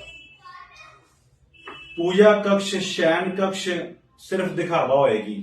ਮਤਲਬ ਪੂਜਾ ਕੀਤੀ ਨਹੀਂ ਜਾਣੀ, ਸਿਰਫ ਦਿਖਾਵਾ ਹੋਏਗਾ ਉਹਦਾ। ਮਤਲਬ ਉਹ ਸ਼ਕਤੀਹੀਨ ਮਤਲਬ ਰਹੇਗੀ ਪੂਜਾ ਦਾ ਫਲ ਨਹੀਂ ਮਿਲੇਗਾ ਜੇ ਤੁਸੀਂ ਦਕਸ਼ਿਣ ਦਿਸ਼ਾ ਦੇ ਵਿੱਚ ਪੂਜਾ ਸਥਲ ਰੱਖਿਆ ਹੋਇਆ। ਜੇ ਮਕਾਨ ਦੇ ਦਕਸ਼ਿਣ ਦੇ ਵਿੱਚ ਦਰਵਾਜ਼ਾ ਹੋਵੇ ਤੇ ਸਾਹਮਣੇ ਦੀਵਾਰ ਜਾਂ ਮਕਾਨ ਹੋਵੇ ਤੇ ਇਹ ਸਥਿਤੀ ਸ਼ੁਭ ਹੈਗੀ ਆ। ਕੋਈ ਸਖਤ ਚੀਜ਼ਾਂ ਅੱਗੇ ਹੋਣ ਨਾ, ਹਾਰਡ ਚੀਜ਼ਾਂ, ਤੇ ਫਿਰ ਵੀ ਦਰਵਾਜ਼ਾ ਹੋਵੇ ਤੇ ਤਾਂ ਵੀ ਕੋਈ ਗੱਲ ਨਹੀਂ ਗੀ, ਫਿਰ ਵੀ ਸਥਿਤੀ ਸ਼ੁਭ ਹੋ ਜਾਂਦੀ ਆ। ਤੇ ਜੇ ਤੁਸੀਂ ਕਬਾੜ ਰੱਖ ਲੋਗੇ ਉੱਥੇ ਦਕਸ਼ਿਣ ਦਿਸ਼ਾ ਦੇ ਵਿੱਚ ਤੇ ਘਰ ਦਾ ਸਵਾਮੀ ਬਿਮਾਰ ਪੈ ਜਾਏਗਾ। ਦਕਸ਼ਿਣ ਦਿਸ਼ਾ ਦੇ ਵਿੱਚ ਵੀ ਬਹੁਤਾ ਕਬਾੜ ਨਹੀਂ ਰੱਖਣਾ ਚਾਹੀਦਾ ਹੈਗਾ। ਘਰ ਦੀ ਦਕਸ਼ਿਣੀ ਦੀਵਾਰ ਜਿਹੜੀ ਆ ਨਾ, ਕਿਉਂਕਿ ਮੰਗਲ ਦੀ ਚੀਜ਼ ਹੈਗੀ ਆ ਤੇ ਮਜ਼ਬੂਤ ਰੱਖਣੀ ਚਾਹੀਦੀ ਆ। ਮਤਲਬ ਹਲਕੀ ਫੁਲਕੀ ਨਾ ਰੱਖੋ, ਉਹਨੂੰ ਮਜ਼ਬੂਤ ਰੱਖੋ ਤੇ ਉਹਦੇ ਵਿੱਚ ਫਿਰ ਵੀ ਜਿਹੜਾ ਵਾ ਸ਼ਤਰੂਆਂ ਦਾ ਡਰ ਘਟ ਜਾਏਗਾ। ਦਕਸ਼ਿਣ ਦੇ ਵਿੱਚ ਥੋੜੀ ਜਗ੍ਹਾ ਛੱਡ ਦੇਣੀ ਚਾਹੀਦੀ ਆ, ਕਿਉਂਕਿ ਉਹਦੇ ਚ ਜਮਰਾਜ ਦਾ ਨਿਵਾਸ ਸਥਾਨ ਹੁੰਦਾ ਵਾ। ਜਦੋਂ ਅਸੀਂ ਦਕਸ਼ਿਣ ਦਿਸ਼ਾ ਦੇ ਵਿੱਚ ਉਹਦੇ 8 ਕੋਰਨਰ ਕੱਟਦੇ ਹੈਗੇ ਆ ਤੇ ਉਹਦੇ ਚ ਇੱਕ ਯਮ ਦਾ ਸਥਾਨ ਹੁੰਦਾ ਵਾ। ਉਹ ਯਮ ਦਾ ਸਥਾਨ ਜਿਹੜਾ ਥੋੜਾ ਕੱਢ ਕੇ ਰੱਖੋਗੇ ਤੇ ਉਹਦੇ ਚ ਤੁਹਾਨੂੰ ਬਹੁਤਾ ਸੁੱਖ ਦਾ ਸਥਾਨ ਮਿਲ ਜਾਏਗਾ। ਇਸ ਕਰਕੇ ਉਹਨੂੰ ਛੱਡ ਕੇ ਕਰੋਗੇ ਤੇ ਦਕਸ਼ਿਣ ਦਿਸ਼ਾ ਵੀ ਤੁਹਾਨੂੰ ਨੁਕਸਾਨ ਨਹੀਂ ਕਰੇਗੀ।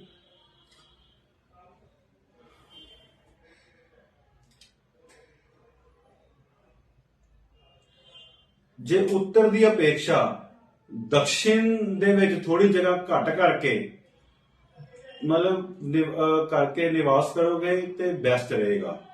ਦਕਸ਼ਿਣ ਦਿਸ਼ਾ ਦੀ ਦੀਵਾਰ ਅਗਨੇ ਮੁਖੀ ਹੋਏ ਤੇ ਫਿਰ ਵੀ ਅਦਾਲਤ ਦੀ ਕਾਰਵਾਈਆਂ ਦਾ ਸਾਹਮਣਾ ਕਰਨਾ ਪੈ ਜਾਂਦਾ ਹੈਗਾ ਵਾ। ਦਕਸ਼ਿਣ ਦਿਸ਼ਾ ਦੇ ਸਲੈਬ ਦਾ ਨਿਰਮਾਣ ਬਿਨਾਂ ਸਤੰਭਾਂ ਤੋਂ ਕਰਵਾਉਣਾ ਚਾਹੀਦਾ ਵਾ ਤੇ ਖੰਭੇ ਦਾ ਨਿਰਮਾਣ ਨੀਵਾਂ ਨਹੀਂ ਹੋਣਾ ਚਾਹੀਦਾ। ਦਕਸ਼ਿਣ ਭਾਗ ਦੇ ਵਿੱਚ ਖਾਲੀ ਜਗ੍ਹਾ ਅਧਿਕ ਹੋਣ ਨਾਲ ਦਕਸ਼ਿਣ ਬਹੁਤਾ ਖਾਲੀ ਜਗ੍ਹਾ ਨਹੀਂ ਛੱਡਣੀਆਂ ਚਾਹੀਦੀਆਂ। ਦਕਸ਼ਿਣ ਭਾਗ ਦੇ ਵਿੱਚ ਦਕਸ਼ਿਣ ਜਗ੍ਹਾ ਜਿਹੜੀ ਜਮਰਾਜ ਦੀ ਹੈਗੀ ਆ, ਮੰਗਲ ਦੀ ਹੈਗੀ ਆ, ਉਹ ਹਾਰਡ ਕਰ ਲਓ, ਸਖਤ ਕਰ ਲਓ, ਉਹ ਬੈਸਟ ਰਹਿੰਦੀ ਹੈਗੀ ਆ। ਜਨਾਨੀਆਂ ਵਾਸਤੇ ਫਿਰ ਇਸਤਰੀਆਂ ਵਾਸਤੇ ਅਸ਼ਾਂਤੀ ਕਾਰਕ ਹੋ ਜਾਂਦਾ ਹੈਗਾ। ਹੁਣ ਇਹਦੇ ਵਾਸਤੂ ਦੋਸ਼ ਦਾ ਨਿਵਾਰਨ ਕਿਸ ਤਰ੍ਹਾਂ ਕਰਨਾ ਚਾਹੀਦਾ ਹੈ? ਦਕਸ਼ਿਣ ਦਿਸ਼ਾ ਤੇ ਯੁਕਤ ਮਕਾਨ ਦਾ ਜਿਹੜਾ ਨਿਵਾਰਨ ਹੈਗਾ ਵਾ, ਉੱਥੇ ਮੰਗਲਕਾਰੀ ਤੋਰਨ ਲਗਵਾਉਣਾ ਸ਼ੁਭ ਹੁੰਦਾ ਵਾ। ਭੈਰਵ ਜਾਂ ਹਨੂਮਾਨ ਜੀ ਦੀ ਪੂਜਾ ਕਰਕੇ, ਪ੍ਰਾਣ ਪ੍ਰਤਿਸ਼ਠਾ ਕਰਕੇ ਉੱਥੇ ਇੱਕ ਉਹਦੀ ਯੰਤਰ ਦੀ ਸਥਾਪਨਾ ਕਰਨੀ ਚਾਹੀਦੀ ਹੈਗੀ ਆ।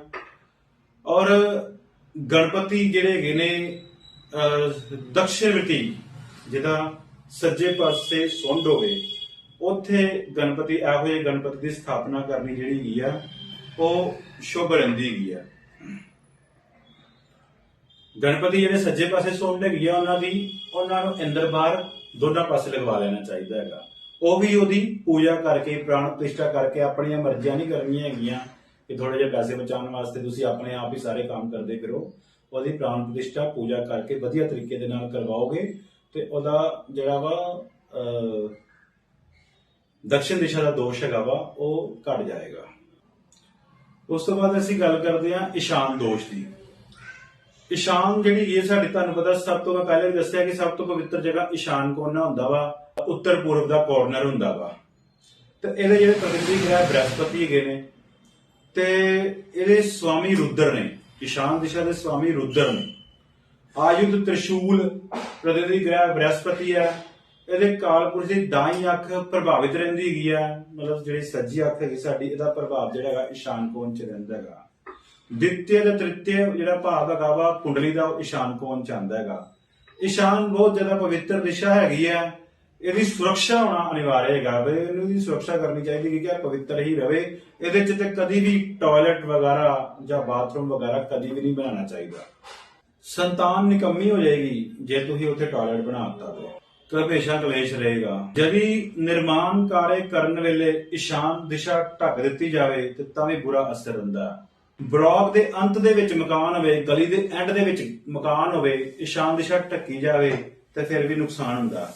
ਜਦੀ ਈਸ਼ਾਨ ਬਲਾਕ ਦੀ ਚਾਰਦੀਵਾਰੀ ਦੇ ਵਿੱਚ ਕਿਸੇ ਹੋਰ ਨੂੰ ਅੰਨ ਦਿਸ਼ਾ ਛੱਡ ਕੇ ਕੂਆ ਖੱਡਾ ਹੋ ਜਾਵੇ ਈਸ਼ਾਨ ਦਿਸ਼ਾ ਦੇ ਵਿੱਚ, ਮਤਲਬ ਤੁਸੀਂ ਕੂਆ ਖੱਡਾ ਉਹਦੇ ਲਾਗੇ ਛਾਗੇ ਵੀ ਖੋਲ ਦਿੰਦੇ ਤਾਂ ਵੀ ਨੁਕਸਾਨ ਹੈਗਾ ਵਾ।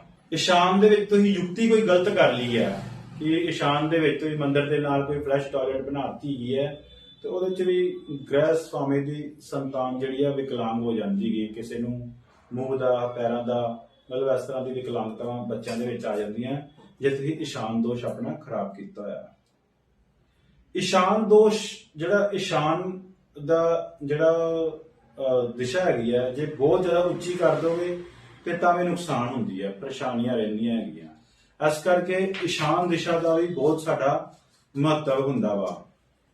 ਮੈਂ ਈਸ਼ਾਨ ਦਿਸ਼ਾ ਦੀ ਕੀ ਜ਼ਿਆਦਾ ਲੰਬੀ ਗੱਲ ਕਰਾਂ, ਕੂੜਾ ਕਰਕਟ ਜਿਹੜਾ ਇਹੋ ਜਿਹੀ ਦਿਸ਼ਾਵਾਂ, ਈਸ਼ਾਨ ਪਵਿੱਤਰ ਦਿਸ਼ਾ ਦੇ ਵਿੱਚ ਕੰਕੜ ਪੱਥਰ, ਮਤਲਬ ਗੰਦੀ ਦਿਸ਼ਾ ਨਹੀਂ ਕਰਨੀ ਚਾਹੀਦੀ, ਨੀਚੇ ਤੁਹਾਡਾ ਜਿਹੜਾ ਬਹੁਤ ਨੁਕਸਾਨ ਰਹੇਗਾ।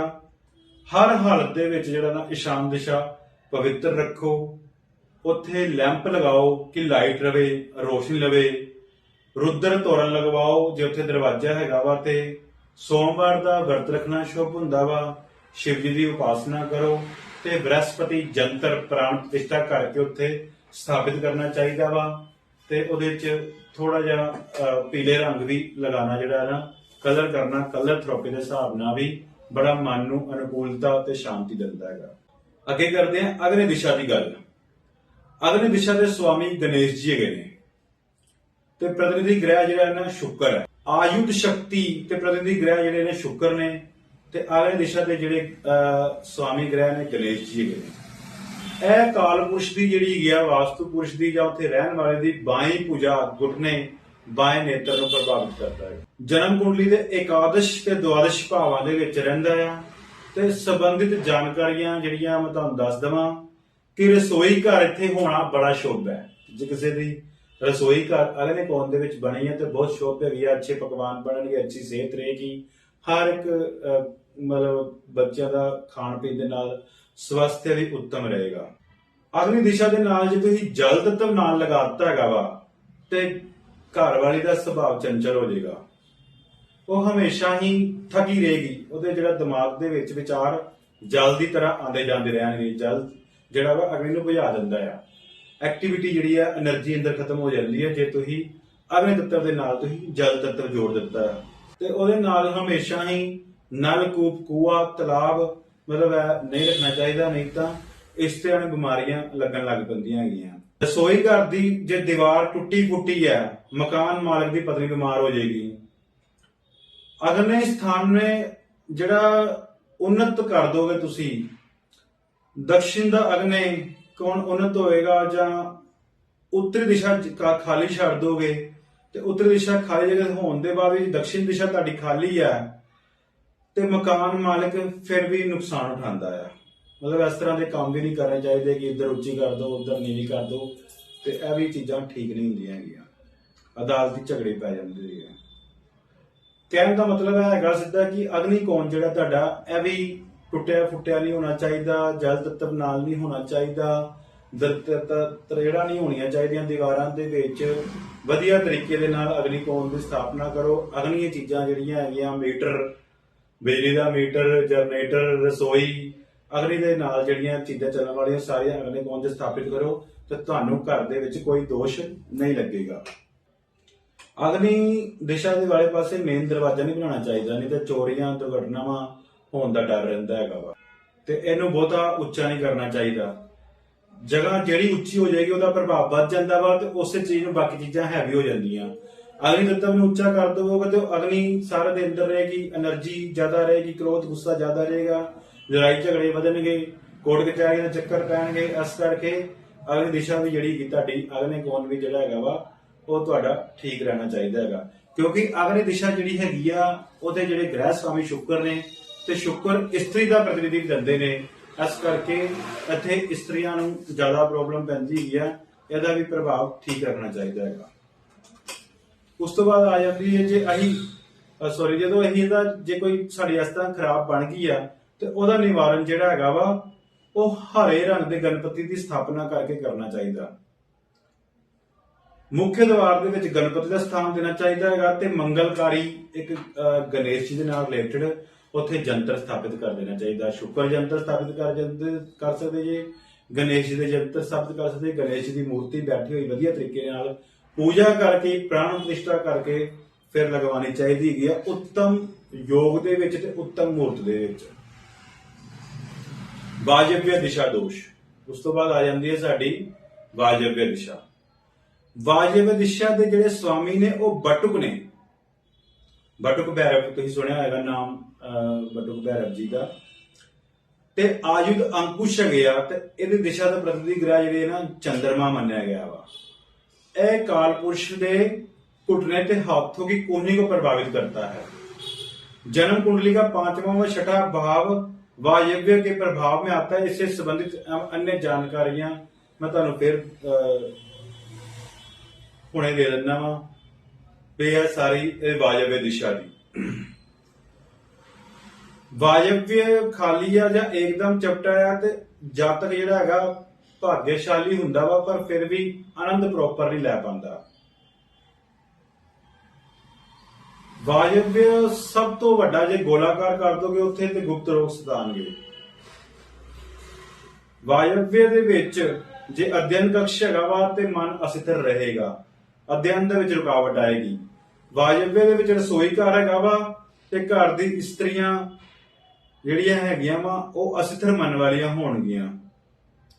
वायव्य में बगीचा पेड़ पौधे हो तो यह जो चीजा चंगियां होंदियां क्योंकि चंद्र दिशा का मालक हैगा वा कुदरती चीजा चंगियां होंदियां। इत्थे वायव्य दिशा भाग्यशाली हुंदा वा, गुप्त जिहड़ी शक्तियां हैगियां ओह भी मिल जांदियां हैगियां। जन्म कुंडली दे विच चंद्र ते 5वें 6ठे भाव की जिहड़ी स्थिति हुंदी ओह सुदृढ़ हो जांदी है। वायव्य दिशा दे विच भी टॉयलेट नहीं बनाना चाहिए। जे टॉयलेट बनाओगे तो तां भी उत्थे मुश्किलां होणगियां। ਤੁਸੀਂ ਕਦੀ ਕਿਸੇ ਘਰ ਦੇ ਵਿੱਚ ਕੋਈ ਅਗਨੀਕਾਂਡ ਹੋਇਆ ਹੋਵੇ ਨਾ ਉੱਥੇ ਦੇਖੋਗੇ ਨਾ ਤੁਸੀਂ ਉਹਦੀਆਂ ਨੈਰਤਿਕ ਤੇ ਇਸ਼ਾਨ ਦਿਸ਼ਾਵਾਂ ਖਰਾਬ ਹੋਣਗੀਆਂ। ਇਸ ਕਰਕੇ ਉੱਥੇ ਜਿਹੜਾ ਹੈਗਾ ਵਾ ਨੈਰਤਿਕ ਤੇ ਇਸ਼ਾਨ ਦਿਸ਼ਾ ਖਰਾਬ ਹੋਣ ਨਾ ਜਿੱਥੇ ਉੱਥੇ ਨਾ ਅਗਨੀਕਾਂਡ ਚੋਰੀ ਦਾ ਜਿਹੜਾ ਡਰ ਬਹੁਤ ਜ਼ਿਆਦਾ ਰਹਿੰਦਾ ਹੈਗਾ ਵਾ। ਕੋਈ ਘਰ ਜਿਹੜੇ ਕਰਜ਼ਾ ਕਰਕੇ ਨਿਲਾਮ ਹੋ ਜਾਂਦੇ ਨੇ ਉਹਦੇ 'ਚ ਵੀ ਵਾਜਬੀ ਦੋਸ਼ ਜਿਹੜਾ ਹੁੰਦਾ ਨਾ ਉਹ ਜ਼ਿਆਦਾ ਹੁੰਦਾ ਵਾ। घर के अहाते ते बरामदे ईशान की अपेक्षा वाजव्य नीचा हो, मतलब ईशान उधर है ते वाजव्य इधर है। वाजव्य नीचा करता है वा ते ओदे च भी फिर इस्त्रियां रोगग्रस्त हुंदियां वा, कोई ना कोई डर पे लगा रहिंदा हैगा। इस करके वाजव्य दिशा दे विच भी कोई भी त्रेड़ा दीवार टुटी फुटी खिलारा गंदा पाया होया इस तरह के काम जिहड़े आ नहीं करने चाहिए। यह जरूर देखना चाहिए कि वास्तु दोष वाजव्य दिशा वाल हैगा वा ते उत्थे चंद्र यंत्र लगाना चाहिए हैगा। चिट्टे गणपति की स्थापना करनी चाहिए है, सफेद गणपति की ते श्री यंत्र लगवाना चाहिए वा चांदी का बनया है क्योंकि चंद्रदेव ने इस दिशा के मालिक। दीवारां दे विच क्रीम कलर की स्थापना करनी चाहिए। चंद्रमा जिहड़ा सिल्वर कलर नूं एक्टिवेट करता हैगा वा। उस तो बाद आ जाते हैं नैऋत्य दिशा का। नैऋत्य दिशा का स्वामी राहु होगा। एक दोनों पावों की पिंडलियां एडियां नितंब शरीर की बैक साइड इन्हों प्रभावित करता है। नैऋत्य दिशा किसी का अगर पासा मारिया जाता है वा तो वह नैऋत्य दिशा खराब होंदी है, राहु ग्रह खराब होंदा वा। जे नैऋत्य दिशा खाली है, खड्डा आ, कंढियां वाले वृक्ष लगा छड्डे ने उत्थे ते ग्रह स्वामी बीमार, शत्रुओं नाल पीड़ित, संपन्नता से दूर रहेगा। जन्म कुंडली में 8वां व 9वां स्थान नृत्य के प्रभाव में रहता है। जो जन्म कुंडली का 8वां तो 9वां स्थान हुंदा वा वो नृत्य के प्रभाव से रहता। इससे संबंधित जिहड़ी जानकारियां हैगियां वा वो मैं दन्ना कि नृत्य हमेशा ही उत्थे भार नाल दबाना चाहिए। खाली जगह हैगी है ते राहु अकेला है ते ग्रह स्वामी का खजाना खाली हो जाता है। अगर उत्थे कुआ बनाया जां तुसीं उत्थे वो बनाता अजकल कुएं नूं अजकल कुआ नहीं कहंदे अजकल उहनूं सबमर्सीबल कह लैंदे हैगे आ ते उत्थे जे तुसीं सबमर्सीबल बनाता है तां भी स्थिति खराब हो जाती है, तनाव रहिंदा है क्योंकि राहु चंद्र की युक्ति करदी ना तुसीं राहु दी, ਉਹਦੇ ਚ भी फिर मानसिक तनाव झेलना पैंदा है। मकान पुराना वा, नृत्य दिशा, टुटी दीवार गई, कुआ भी गा, घर दे विच कोई ना कोई प्रेत बाधा नाल पीड़ित हो जाता। राहु चंद्र हो जाए ना तो चंद्रमा मन हुंदा राहु नाल जुड़ गया, मिसअंडरस्टैंडिंगां, मन हमेशा डर रहेगा। नृत्य दिशा टुटी हुई है तो तां भी खराबी रहेगी। नृत्य दिशा में स्नान ग्रह स्वामी कुंडली ते मंगल ते राहु का दुष्प्रभाव हो जाता है वा। नृत्य मार्ग में नृत्य जब खराब करता वा ते नारियां बीमारी जड़ियां उत्थे स्त्रियां भी बीमार रहणगियां। द्वार जिहड़ा पश्चिम तो दिशा दक्षिण दिशा तो दिशा मुखी जिहड़े है ना नाल नहीं होने चाहिए, जे होणगे तो फिर शत्रुता पैदा हो जाती है, कर्जा वध जाता है वा। पूर्व उत्तर दे विच गेट होंदे दक्षिण पश्चिम दे विच भी हो जाते हैं। दक्षिण पश्चिम उत्तर पूर्व की अपेक्षा दक्षिण भाग की खालिस्तान तो स्त्रियां ते पश्चिम भाग के वायु अल्पायु ते गंभीर रोग के शिकार हो जाते हैं। घर जिहड़ा हैगा ना दूसरे बंदे कब्जा कर लेंदे ने जे तुसीं नृत्य दिशा खराब कर ली गई है। दक्षिण पश्चिम खालिस्तान हो, उत्तर पूर्व में ना हो ते सीमा निर्माण जिहड़ा करवाया होवे ते आर्थिक हानि हो जाती है। हुण इस तरह नृत्य दिशा नहीं खराब करनी चाहिए। हुण नृत्य दिशा का भी मैं उपाय दस दिना वा कि अगर नृत्य दिशा दा ही खराबी हुई है तो असीं उहदा की उपाय करिए। उत्थे राहु यंत्र स्थापित करना चाहिए हैगा, उहदा पूजन नित्य करना चाहिए हैगा। भूरे या मिश्रित रंग के जिहड़े गणपति की स्थापना करवानी चाहिए हैगी। उत्थे किसी योग्य विद्वान नूं वास्तुविद नूं भी एक बार जरूर सलाह लै लैनी चाहिए है। आप नहीं ये काम करने चाहिए, सलाह करके वधिया तरीके दे नाल काम करोगे ते घर दा जिहड़ा हैगा वा नैऋत्य दिशा छड्ड के सारियां दिशावां दे जिहड़े हैगे ने जद तुसीं सलाह नाल काम करोगे ते अच्छे रहणगे ते तुहाडा जिहड़ा घर सुखी रहेगा, इनकम सही रहेगी, बच्चे ठीक रहणगे, परिवार ठीक रहेगा। इस तरह सारियां दिशावां मैं तुहानूं दस्सियां, इन्हां दा फायदा लो, अपने घर नूं साफ सुथरा सोहना रखो, हर एक दिशा जिहड़ी है साफ सोहनी रखो, किसी दिशावां नूं एक दूजे दे नाल मेल ना करो। जे तुसीं सलाह लेना चाहते जे वास्तुविद दी जां मेरी सलाह, मैं भी वास्तु शास्त्री भी गावां, एस्ट्रोलॉजर भी गावां, बाकी भी सारे काम जिहड़े नाल मिलदे ने, अगर वो सलाह लोगे तो तुहाडे वास्ते बड़ी शुभ रहेगी। थोड़े जे पैसे बचाने पिछे जे तुसीं अपनी मनमर्जियां करोगे तो थोड़ी जी खराबी के नाल अगे ज्यादा नुकसान हो जाएगा। ऐसे करके मैं कहांगा कि वास्तु दे विच ज्यादातर वैसे तो किसी होर किसी का कोई ज्यादा लेना देना नहीं हुंदा कि कोई कहे कि इस किताब नूं ऐ मनदे ने जां उस किताब नूं मनदे ने। वास्तुविद सारे वास्ते हैगा वा, सारे धर्मां वास्ते हैगा वा। वास्तु जिहड़ा कुदरती चीज़ां हैगियां असीं सारे यूज करते हैं, जल, अग्नि, आकाश, वायु, चाहे कोई भी धर्म है वा, सारे धर्मां दे मनुष्य जिहड़े हैगे ने वो एक पंच तत्वां दे नाल ही मिल के शरीर बनिया होया वा। ते इहो ही पंच तत्व जिहड़े हैगे आ हर एक चीज़ नूं पावर दिंदे ने, किते घटांदे ने, किते वधांदे ने। इन्हां नूं सही जगह ही जदों यूज करांगे ते साडीआं एनर्जियां वधणगीआं, साडीआं ताकतां वधणगीआं, साडे घर शुद्ध होणगे ते सानूं असीं अगे अपने बच्चों वास्ते, परिवार वास्ते, समाज वास्ते तरक्की करांगे। हुण असीं गल करांगे वास्तु शास्त्र दे विच रंगां बारे कि रंग वास्तु शास्त्र दे विच क्यों जरूरी ने ते ਇਹ मैनेज किस तरह करते हैं। रंग ਇਹ बड़ा वास्तु दे विच महत्वपूर्ण पक्ष हैगा वा कि किसी चीज़ का प्रभाव घटाना होवे ते वधाना होवे।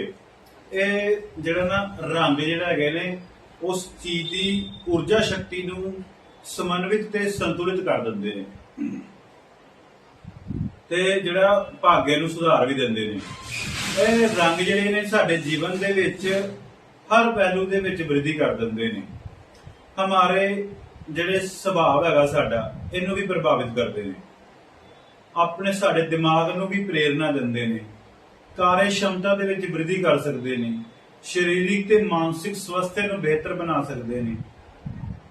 ਕੱਪੜਿਆਂ ਦਾ ਰੰਗ ਜਿਹੜਾ ਨਾ ਜਿਹੜਾ ਸਾਡੇ ਵਾਤਾਵਰਨ ਦਾ ਰੰਗ ਹੈ ਜਾਂ ਆਸ-ਪਾਸ ਦਾ ਜਿਹੜਾ ਮਤਲਬ ਵਾਤਾਵਰਨ ਹੈਗਾ ਵਾ, ਇਹਨੂੰ ਵੀ ਜਿਹੜਾ ਪ੍ਰਭਾਵਿਤ ਕਰਦੇ ਨੇ।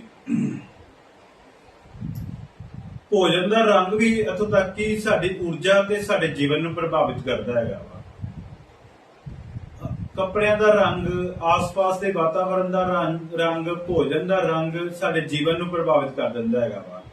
ਇਸ ਕਰਕੇ ਰੰਗ ਦੇ ਨਾਲ ਪਲਾਟ, ਮਕਾਨ, ਪਕਸ਼ ਇਹਨਾਂ ਨੂੰ ਵੀ ਜਿਹੜਾ ਹੈਗਾ ਵਾ, ਜਿਹੜਾ ਸਾਡੇ ਘਰ ਦਾ ਕਕਸ਼ ਹੈਗਾ ਵਾ, ਇਹਨੂੰ ਵੀ ਸੁਧਾਰ ਕੀਤਾ ਜਾ ਸਕਦਾ ਹੈਗਾ ਵਾ। ਕੁਝ ਰੰਗ ਜਿਸ ਤਰ੍ਹਾਂ ਤੁਹਾਨੂੰ ਪਤਾ ਹੀਗਾ ਵੀ ਉਤੇਜਨਾ ਵੀ ਪੈਦਾ ਕਰਦੇ ਨੇ। ਕੁਝ ਜਿਹੜੇ ਸਾਡੇ ਭੜਕੀਲੇ ਰੰਗ ਹੁੰਦੇ ਨੇ ਉਹ ਸਾਨੂੰ ਉਤੇਜਨਾ ਵੀ ਪੈਦਾ ਕਰ ਦਿੰਦੇ ਨੇ। ਕੁਝ ਰੰਗ ਜਿਹੜੇ ਨੇ ਸਾਡੀ ਆਸ਼ਾਵਾਨ ਬਣਾਉਂਦੇ ਨੇ, ਸਾਡੀਆਂ ਆਸ਼ਾਵਾਂ ਨੂੰ ਵੀ ਜਗਾਉਂਦੇ ਨੇ, ਜਾਗਰਤ ਕਰਦੇ ਨੇ। ਤੇ ਕੁਝ ਰੰਗ ਜਿਹੜੇ ਹੁੰਦੇ ਨੇ ਸਾਨੂੰ ਆਕਰਸ਼ਿਤ ਕਰਦੇ ਨੇ। ਚਮਕੀਲੇ ਰੰਗ ਸਾਨੂੰ ਆਨੰਦ ਦਿੰਦੇ ਨੇ ਤੇ ਜਿਹੜੇ ਗਹਿਰੇ ਰੰਗ ਹੈਗੇ ਆ ਉਹ ਸਾਨੂੰ ਸੌਮਿਆ ਪ੍ਰਭਾਵ ਪ੍ਰਦਾਨ ਕਰਦੇ ਨੇ। ਤੇ ਜਿਹੜਾ ਅਸੀਂ ਮਤਲਬ ਜਿਸ ਤੇ ਸਾਡੀ ਰੁਚੀ ਹੁੰਦੀ ਹੈ ਨਾ, ਉਹ ਸਾਨੂੰ ਉਤੇਜਨਾ ਵੀ ਪੈਦਾ ਕਰਦੇ ਨੇ। ਇੱਥੋਂ ਤੱਕ ਕਿ ਜਿੱਥੇ ਅਸੀਂ ਆਫਿਸ 'ਚ ਕੰਮ ਕਰਦੇ ਆ ਨਾ, ਉੱਥੇ ਵੀ ਜਿਹੜਾ ਨਾ ਰੰਗ ਦਾ ਬੜਾ ਪ੍ਰਭਾਵ ਪੈਂਦਾ ਹੈਗਾ ਵਾ। ਇਸ ਕਰਕੇ ਅਸੀਂ ਹੁਣ ਰੰਗਾਂ ਦੀ ਗੱਲ ਕਰਾਂਗੇ ਕਿ ਕਿਹੜਾ ਰੰਗ ਸਾਡਾ ਜਿਹੜਾ ਹੈਗਾ ਵਾ ਸਾਨੂੰ ਕੀ ਪ੍ਰਭਾਵ ਪਾਉਂਦਾ ਹੈਗਾ ਵਾ, ਕਿਉਂਕਿ ਕਲਰ ਥੈਰੇਪੀ ਵੀ ਵਾਸਤੂ ਦੇ ਵਿੱਚ ਬਹੁਤ ਜ਼ਰੂਰੀ ਹੈਗੀ ਹੈ। ਤੁਸੀਂ ਕਦੀ ਵਾਸਤੂ ਚੱਕਰ ਦੇਖਿਆ ਹੋਵੇ ਤੇ ਉਹ ਵੀ ਜਿਹੜਾ ਨਾ ਵੱਖਰੇ ਵੱਖਰੇ ਰੰਗਾਂ ਦੇ ਵਿੱਚ ਵਾਸਤੂ ਚੱਕਰ ਵੀ ਡਿਜ਼ਾਈਨ ਕੀਤਾ ਹੁੰਦਾ। ਕਈਆਂ ਨੂੰ ਤੇ ਉਸ ਰੰਗ ਦਾ ਪਤਾ ਹੀ ਨਹੀਂ ਹੁੰਦਾ ਉਹਨਾਂ ਨੂੰ ਕਿ ਇਹ ਰੰਗ ਕਿਉਂ ਹੋ ਗਿਆ ਤੇ ਕਿਹੜੇ ਦੇਵਤੇ ਬਣੇ ਹੋਏ ਨੇ ਉੱਥੇ। ਕਈ ਵੈਸੇ ਹੀ ਉਸ ਆਪਣੇ ਆਪ ਨੂੰ ਵਾਸਤੂ ਸ਼ਾਸਤਰੀ ਕਹਿੰਦੇ ਨੇ, ਲੇਕਿਨ ਉਹਨਾਂ ਨੂੰ ਇਹਨਾਂ ਦੇ ਕਲਰਾਂ ਦਾ, ਦੇਵਤਿਆਂ ਦਾ, ਇਹਨਾਂ ਦਾ ਕੋਈ ਮਤਲਬ ਪਤਾ ਨਹੀਂ ਹੁੰਦਾ। ਕਈ ਵਾਰੀ ਜ਼ਰੂਰੀ ਨਹੀਂ ਗਾ ਕਿ ਆਰਕੀਟੈਕਚਰ ਨੂੰ ਵੀ ਵਾਸਤੂ ਦਾ ਵੀ ਗਿਆਨ ਹੋਵੇ, ਕਿਉਂਕਿ ਵਾਸਤੂ ਦਾ ਗਿਆਨ ਜਿਹੜਾ ਹੈਗਾ ਵਾ ਬਹੁਤ ਗਹਿਰਾ ਹੈਗਾ ਵਾ। ਉਹਦੇ ਵਿੱਚ 81 ਦੇਵਤਾ ਜਿਹੜੇ ਹੈਗੇ ਨੇ ਉਹ ਇਨਵੋਲਵ ਹੁੰਦੇ ਨੇ ਤੇ ਉਹ ਦੇਵਤਾਵਾਂ ਦਾ ਕੀ ਕੰਮ ਹੈਗਾ ਵਾ, ਕਿਹੜੇ ਰਾਖਸ਼ ਦੇਵਤਾ ਕਿਹੜੇ ਨੇ, ਦੂਜੇ ਸੌਮਿਆ ਦੇਵਤਾ ਕਿਹੜੇ ਨੇ, ਤੇ ਉਹ ਸਾਰਿਆਂ ਦਾ ਇੱਕ ਵੱਖਰਾ ਉਹ ਹੁੰਦਾ ਵਾ ਪ੍ਰਭਾਵ। ਤੇ ਇਹਨਾਂ ਚੀਜ਼ਾਂ ਦੀ ਜਿਹੜੀ ਨੌਲੇਜ ਹਰ ਇੱਕ ਨੂੰ ਨਹੀਂ ਹੁੰਦੀ। ਚਲੋ ਅਸੀਂ ਫਿਰ ਦੁਬਾਰਾ ਰੰਗਾਂ ਤੇ ਹੀ ਆ ਜਾਂਦੇ ਹੈਗੇ ਆ ਕਿ ਅੱਗੇ ਅਸੀਂ ਗੱਲ ਕਰਦੇ ਹੈਗੇ ਆ ਕਿ ਸਾਡੇ ਰੰਗ ਪੰਜਾਂ ਤੱਤਾਂ ਨੂੰ ਕਿਸ ਤਰ੍ਹਾਂ ਪ੍ਰਭਾਵਿਤ ਕਰਦੇ ਹੈਗੇ ਆ ਤੇ ਉਹ ਸਾਡੇ ਕਿਹੜੇ ਖੇਤਰ ਨੂੰ ਪ੍ਰਭਾਵ ਕਰਦੇ ਹੈਗੇ ਆ। ਅਸੀਂ ਸਭ ਤੋਂ ਪਹਿਲੇ ਜਿਹੜਾ ਹੈਗਾ ਗੱਲ ਕਰਾਂਗੇ ਲਾਲ ਰੰਗ ਦੀ। ਤੁਹਾਨੂੰ ਸਾਰਿਆਂ ਨੂੰ ਪਤਾ ਵਾ ਕਿ ਲਾਲ ਰੰਗ ਜਿਹੜਾ ਹੈਗਾ ਵਾ ਉਹ ਹੈਗਾ ਅਗਨੀ ਦਾ ਪ੍ਰਤੀਕ ਹੁੰਦਾ। ਜਦੋਂ ਅੱਗ ਬਲਦੀ ਹੈ ਨਾ, ਜਦੋਂ ਪ੍ਰਜਵਲਿਤ ਹੁੰਦੀ ਹੈ ਤਾਂ ਲਾਲ ਰੰਗ ਜ਼ਿਆਦਾ ਮਤਲਬ ਪ੍ਰਜਵਲਿਤ ਹੁੰਦਾ ਹੈ। ਲਾਲ ਰੰਗ ਜਿਹੜਾ ਕਿਸਮਤ ਦਾ ਵੀ ਮਾਲਕ ਹੁੰਦਾ ਜੀ, ਭਾਗਿਆਸ਼ਾਲੀ ਜਿਹੜਾ ਭਾਗਯ ਨੂੰ ਚਮਕਾਉਂਦਾ ਹੈ। ਪ੍ਰਸਿੱਧੀ, ਸੁਭਾਗਯ, ਨੇਮ ਫੇਮ, ਉਨਤੀ, ਅਧਿਕ ਕਾਰਜ ਸ਼ਮਤਾ ਇਹਨਾਂ ਦਾ ਸੂਚਕ ਹੈਗਾ ਵਾ। ਲਾਲ ਰੰਗ ਦੇ ਜਿਹੜੇ ਪੋਜ਼ਿਟਿਵ ਤੇ ਨੈਗੇਟਿਵ ਦੋਨੋਂ ਪੁਆਇੰਟ ਹੁੰਦੇ ਆ।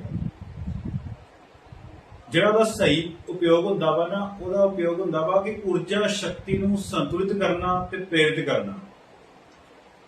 ਪਰੰਤੂ ਜੇ ਲਾਲ ਰੰਗ, ਜਿਸ ਤਰ੍ਹਾਂ ਮੰਗਲ ਦਾ ਰੰਗ ਲਾਲ ਹੈਗਾ ਵਾ, ਸੂਰਜ ਦਾ ਰੰਗ ਵੀ ਜਿਹੜਾ ਅਗਨੀ ਤੱਤ ਦਾ ਉਹਦਾ ਵੀ ਲਾਲ ਰੰਗ ਹੈਗਾ, ਜ਼ਿਆਦਾ ਕਿਸੇ ਦੇ ਵਿੱਚ ਉਤੇਜਨਾ ਆ ਜਾਏਗੀ ਤੇ ਗੁੱਸਾ ਜ਼ਿਆਦਾ ਆਏਗਾ, ਉਹ ਵੀ ਖਰਾਬ ਕਰਦਾ ਹੈਗਾ ਵਾ। ਬੱਚਿਆਂ ਦਾ ਰੰਗ ਜਿਹੜਾ ਹੈਗਾ ਵਾ, ਜਿਹੜਾ ਬੱਚਿਆਂ ਦੇ ਕਮਰਿਆਂ ਦਾ ਰੰਗ ਜਿੱਥੇ ਬੱਚੇ ਬੈਠਦੇ ਨੇ, ਉੱਥੇ ਉਹ ਲਾਲ ਰੰਗ ਜਿਹੜਾ ਹੈ ਨਾ ਜ਼ਿਆਦਾ ਨਹੀਂ ਕਰਨਾ ਚਾਹੀਦਾ। ਉਸ ਕਮਰੇ ਨੂੰ ਲਾਲ ਕਲਰ ਨਹੀਂ ਕਰਨਾ ਚਾਹੀਦਾ। ਉਹਦੇ 'ਚ ਬੱਚਿਆਂ ਨੂੰ ਜਿੱਦੀਪਣਾ, ਉਤੇਜਨਾ ਪੈਦਾ ਹੋਣੀ, ਇੱਕਦਮ ਬੱਚੇ ਨੇ ਉਤੇਜਿਤ ਹੋ ਜਾਣਾ, ਇਸ ਤਰ੍ਹਾਂ ਦੀ ਐਕਟੀਵਿਟੀਆਂ ਬੱਚਿਆਂ ਨੂੰ ਹੋ ਸਕਦੀਆਂ।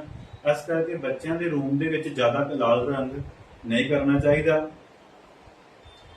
ਲਾਲ ਰੰਗ ਹੈਗਾ ਵਾ ਕਿ ਪਾਚਨ ਤੰਤਰ ਨੂੰ ਜਿਹੜਾ ਹੈਗਾ ਵਾ ਉਹ ਸਕਰੀय ਬਣਾ ਕੇ ਤੇ ਪਾਚਨ ਪ੍ਰਕਿਰਿਆ, ਕਿਉਂਕਿ ਜਿਹੜੀ ਸਾਡੀ ਇੱਕ ਪੇਟ ਦੇ ਵਿੱਚ ਇੱਕ ਅਗਨੀ ਹੁੰਦੀ ਹੈ, ਊਰਜਾ ਅਗਨੀ ਹੁੰਦੀ ਹੈ, ਉਹਨੂੰ ਵੀ ਇਹ ਅਗਨੀ ਸੰਚਾਲਿਤ ਕਰਦੀ ਹੈ। ਕਿਸੇ ਨੂੰ ਕੋਈ ਖਾਣਾ ਹਜਮ ਨਹੀਂ ਹੋ ਰਿਹਾ, ਕਿਸੇ ਨੂੰ ਭੁੱਖ ਨਹੀਂ ਲੱਗ ਰਹੀ, ਤੇ ਉਹ ਲਾਲ ਰੰਗ ਨੂੰ ਜ਼ਿਆਦਾ ਐਕਟੀਵੇਟ ਕਰਕੇ ਤੇ ਉਸ ਚੀਜ਼ ਨੂੰ ਮਤਲਬ ਪਾਚਨ ਕਿਰਿਆ ਦੇ ਵਿੱਚ ਵੀ ਆਪਣੇ ਹਿਸਾਬ ਨਾਲ ਠੀਕ ਕੀਤਾ ਜਾ ਸਕਦਾ ਹੈਗਾ। ਜਿਹੜੇ ਸਾਡੇ ਕਿਸੇ ਘਰ ਦੇ ਮਾਲਿਕ ਦਾ ਜਾਂ ਫਿਜ਼ੀਕਲੀ ਹੈਲਥ ਵੀ ਠੀਕ ਨਹੀਂ ਰਹਿੰਦੀ, ਉੱਥੇ ਲਾਲ ਕਲਰ ਦੀ ਵੀ ਥੈਰੇਪੀ ਕੀਤੀ ਜਾ ਸਕਦੀ ਹੈ। ਇਸ ਕਰਕੇ ਮਤਲਬ ਇੱਕੋ ਰੰਗ ਜਿਹੜਾ ਹੈਗਾ ਵਾ ਕਿਸੇ ਵਾਸਤੇ ਠੀਕ ਨਹੀਂ ਹੈਗਾ, ਕਿਸੇ ਵਾਸਤੇ ਠੀਕ ਹੈਗਾ ਵਾ, ਉਸ ਹਿਸਾਬ ਨਾਲ ਹੀ ਇਹ ਕਲਰ ਥੈਰੇਪੀ ਕਰਦੇ ਹੈਗੇ। ਲਾਲ ਰੰਗ ਇਸ ਕਰਕੇ ਮਹੱਤਵਪੂਰਨ ਹੈਗਾ ਵਾ ਕਿ ਲਾਲ ਰੰਗ ਬਲੱਡ ਦਾ ਵੀ ਮਾਲਕ ਹੈ, ਲਾਲ ਰੰਗ ਮੰਗਲ ਕਾਮਨਾਵਾਂ ਦਾ ਵੀ ਮਾਲਕ ਹੈ। ਲਾਲ ਰੰਗ ਅਸੀਂ ਲਾਲ ਰੰਗ ਨੂੰ ਮਤਲਬ ਇੱਕ ਸੁਭਾਗੇ ਦਾ ਵੀ ਪ੍ਰਤੀਕ ਸਮਝਦੇ ਹਾਂ ਕਿ ਮੰਗਲ ਕਾਮਨਾਵਾਂ, ਜਿਸ ਤਰ੍ਹਾਂ ਸੰਦੂਕ ਦਾ ਰੰਗ ਲਾਲ ਹੁੰਦਾ ਹੈ, ਮੰਗਲ ਸੂਤਰ ਪਾਉਂਦੇ ਹੈਗੇ ਆ, ਉਹ ਵੱਖਰੀ ਵੱਖਰੀ ਕੰਡੀਸ਼ਨ 'ਚ ਕਿੱਥੇ ਕਿਹੜੀ ਚੀਜ਼ ਜ਼ਿਆਦਾ ਯੂਜ਼ ਕਰਨੀ ਹੈ, ਕਿੱਥੇ ਘੱਟ ਯੂਜ਼ ਕਰਨੀ ਹੈਗੀ ਆ, ਉਹ ਤੁਹਾਨੂੰ ਇੱਕ ਵਧੀਆ ਵਾਸਤੂ ਸ਼ਾਸਤਰ ਹੀ ਦੱਸ ਸਕਦਾ ਹੈਗਾ ਵਾ। ਆਪਣੇ ਤਰੀਕੇ ਦੇ ਨਾਲ ਜ਼ਿਆਦਾ ਕਿਸੇ ਚੀਜ਼ ਦੇ ਵਿੱਚ ਐਕਟੀਵੇਟ ਹੋਣਾ ਉਹ ਜ਼ਿਆਦਾ ਖਰਾਬੀ ਕਰ ਸਕਦਾ ਹੈਗਾ ਵਾ। ਇਸ ਕਰਕੇ ਅਸੀਂ ਇਸ ਕਲਰ ਥੈਰੇਪੀ ਨੂੰ ਧਿਆਨ ਦੇ ਨਾਲ ਹੀ ਕਰਦੇ ਹੈਗੇ ਆ ਕਿ ਕਿਸੇ ਚੀਜ਼ ਦਾ ਘਾਟਾ ਵਾਧਾ ਨਾ ਹੋ ਜਾਵੇ। ਉਸ ਤੋਂ ਬਾਅਦ ਆ ਜਾਂਦਾ ਪੀਲਾ ਰੰਗ। ਪੀਲਾ ਰੰਗ ਜਦੋਂ ਅਗਨੀ ਕਿਸੇ ਚੀਜ਼ ਨੂੰ ਜਲਾ ਦਿੰਦੀ ਹੈਗੀ ਹੈ ਨਾ, ਤੇ ਉਹ ਜਲਾ ਕੇ ਪ੍ਰਿਥਵੀ ਦੇ ਵਿੱਚ ਹੀ ਉਹ ਰਾਖ ਚਲੀ ਜਾਂਦੀ ਹੈਗੀ ਆ, ਤੇ ਉਹ ਜਿਹੜੀ ਹੈਗੀ ਆ ਉਹ ਊਰਜਾ ਦਾ ਪ੍ਰਿਥਵੀ ਪੋਸ਼ਣ ਜਿਹੜਾ ਹੈਗਾ ਵਾ, ਉਹ ਮਤਲਬ ਇੱਕ ਹਿਸਾਬ ਦੀ ਰਾਖ ਪ੍ਰਿਥਵੀ ਨੂੰ ਪੋਸ਼ਣ ਪ੍ਰਦਾਨ ਕਰਦੀ ਹੈ। ਪੀਲਾ ਰੰਗ ਜਿਹੜਾ ਹੈਗਾ ਵਾ ਸੂਰਜ ਦਾ ਵਿੱਚ ਤੇ ਦੁਤੀ ਮਾਨਤਾ ਵੀ ਪ੍ਰਤੀਕ ਹੈਗਾ ਵਾ। ਪੀਲਾ ਰੰਗ ਜਿਹੜਾ ਹੈਗਾ ਸਾਨੂੰ ਇੱਜ਼ਤ ਮਾਨ ਵੀ ਦਿੰਦਾ ਆ, ਕਿਉਂਕਿ ਉਹਦਾ ਬ੍ਰਹਿਸਪਤੀ ਦੇ ਨਾਲ ਵੀ ਲਿੰਕ ਹੁੰਦਾ, ਗੁਰੂ ਗ੍ਰਹਿ ਦੇ ਨਾਲ ਵੀ ਲਿੰਕ ਹੁੰਦਾ ਵਾ, ਤੇ ਇਹ ਸੱਤਾ ਦਾ ਵੀ ਸੂਚਕ ਹੁੰਦਾ ਵਾ।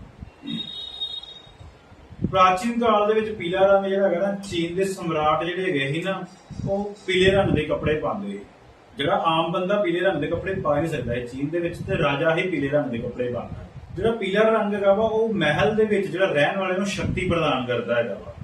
ਇਹ ਸਮਾਜਿਕ ਪ੍ਰਵਿਰਤੀ ਦਾ ਪ੍ਰਤੀਕ ਹੁੰਦਾ ਵਾ। ਇਹ ਸਮਾਜ ਦੇ ਨਾਲ ਸਭ्य ਤਰੀਕੇ ਦੇ ਨਾਲ ਰਹਿਣ ਦੀ ਪ੍ਰੇਰਨਾ ਦਿੰਦਾ ਹੈਗਾ ਜਿਹੜਾ ਪੀਲਾ ਰੰਗ ਹੈਗਾ। ਪੀਲਾ ਰੰਗ ਸਾਡਾ ਸਾਧੂਵਾਦ ਦਾ, ਸੱਜਣਤਾਈ ਦਾ, ਗਿਆਨ ਦਾ, ਧਰਮ ਦਾ, ਇਹਨਾਂ ਚੀਜ਼ਾਂ ਦੇ ਨਾਲ ਰਿਲੇਟਡ ਜਿਹੜਾ ਨਾ ਪੀਲਾ ਰੰਗ ਹੈਗਾ ਵਾ, ਇਹਨਾਂ ਚੀਜ਼ਾਂ ਨੂੰ ਇਹ ਵਧਾਉਂਦਾ ਆ। ਗਿਆਨ ਦਾ ਜਿਹੜਾ ਹੈਗਾ ਵਾ ਉਹ ਵਾਤਾਵਰਨ ਬਣਾਉਂਦਾ ਹੈਗਾ ਪੀਲਾ ਰੰਗ। ਤੇ ਇਸ ਕਰਕੇ ਪੀਲਾ ਰੰਗ ਜਿਹੜਾ ਹੈਗਾ ਵਾ ਉਹ ਅਸੀਂ ਮਤਲਬ ਗਿਆਨ ਵਾਸਤੇ ਵੀ ਵਰਤਦੇ ਹੈਗੇ ਆ। ਘਰ ਦੇ ਵਿੱਚ ਜਿੱਥੇ ਸ਼ਾਂਤ ਵਾਤਾਵਰਨ ਚਾਹੀਦਾ ਹੈਗਾ ਵਾ, ਉੱਥੇ ਅਸੀਂ ਪੀਲੇ ਰੰਗ ਨੂੰ ਵੀ ਯੂਜ਼ ਕਰ ਲੈਂਦੇ ਹੈਗੇ ਆ।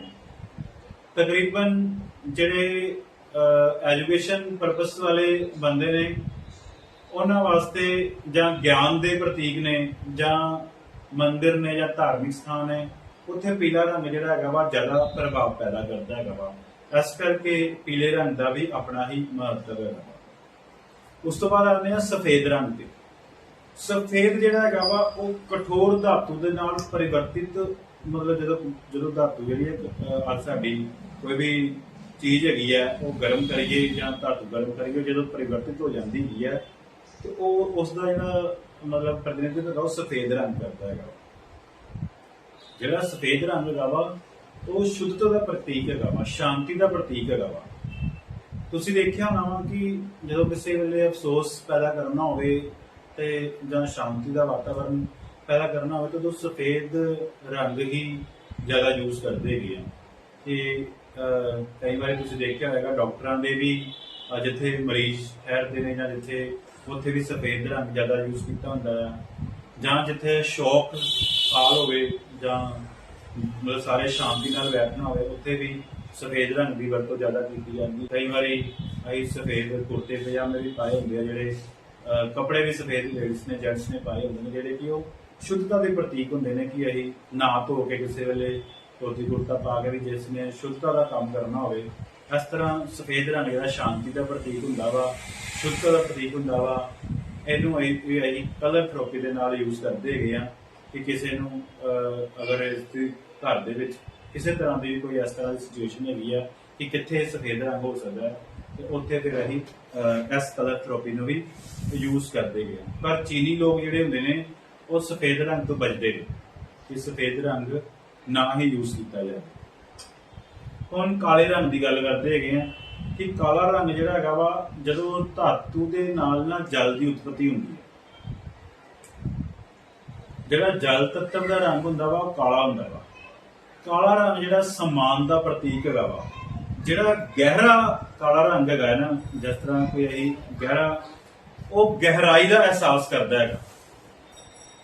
जे काले रंग का बहुत ज्यादा उपयोग किया जाए ना तो इत्थे फिर निराशावादी वातावरण बन जाता है।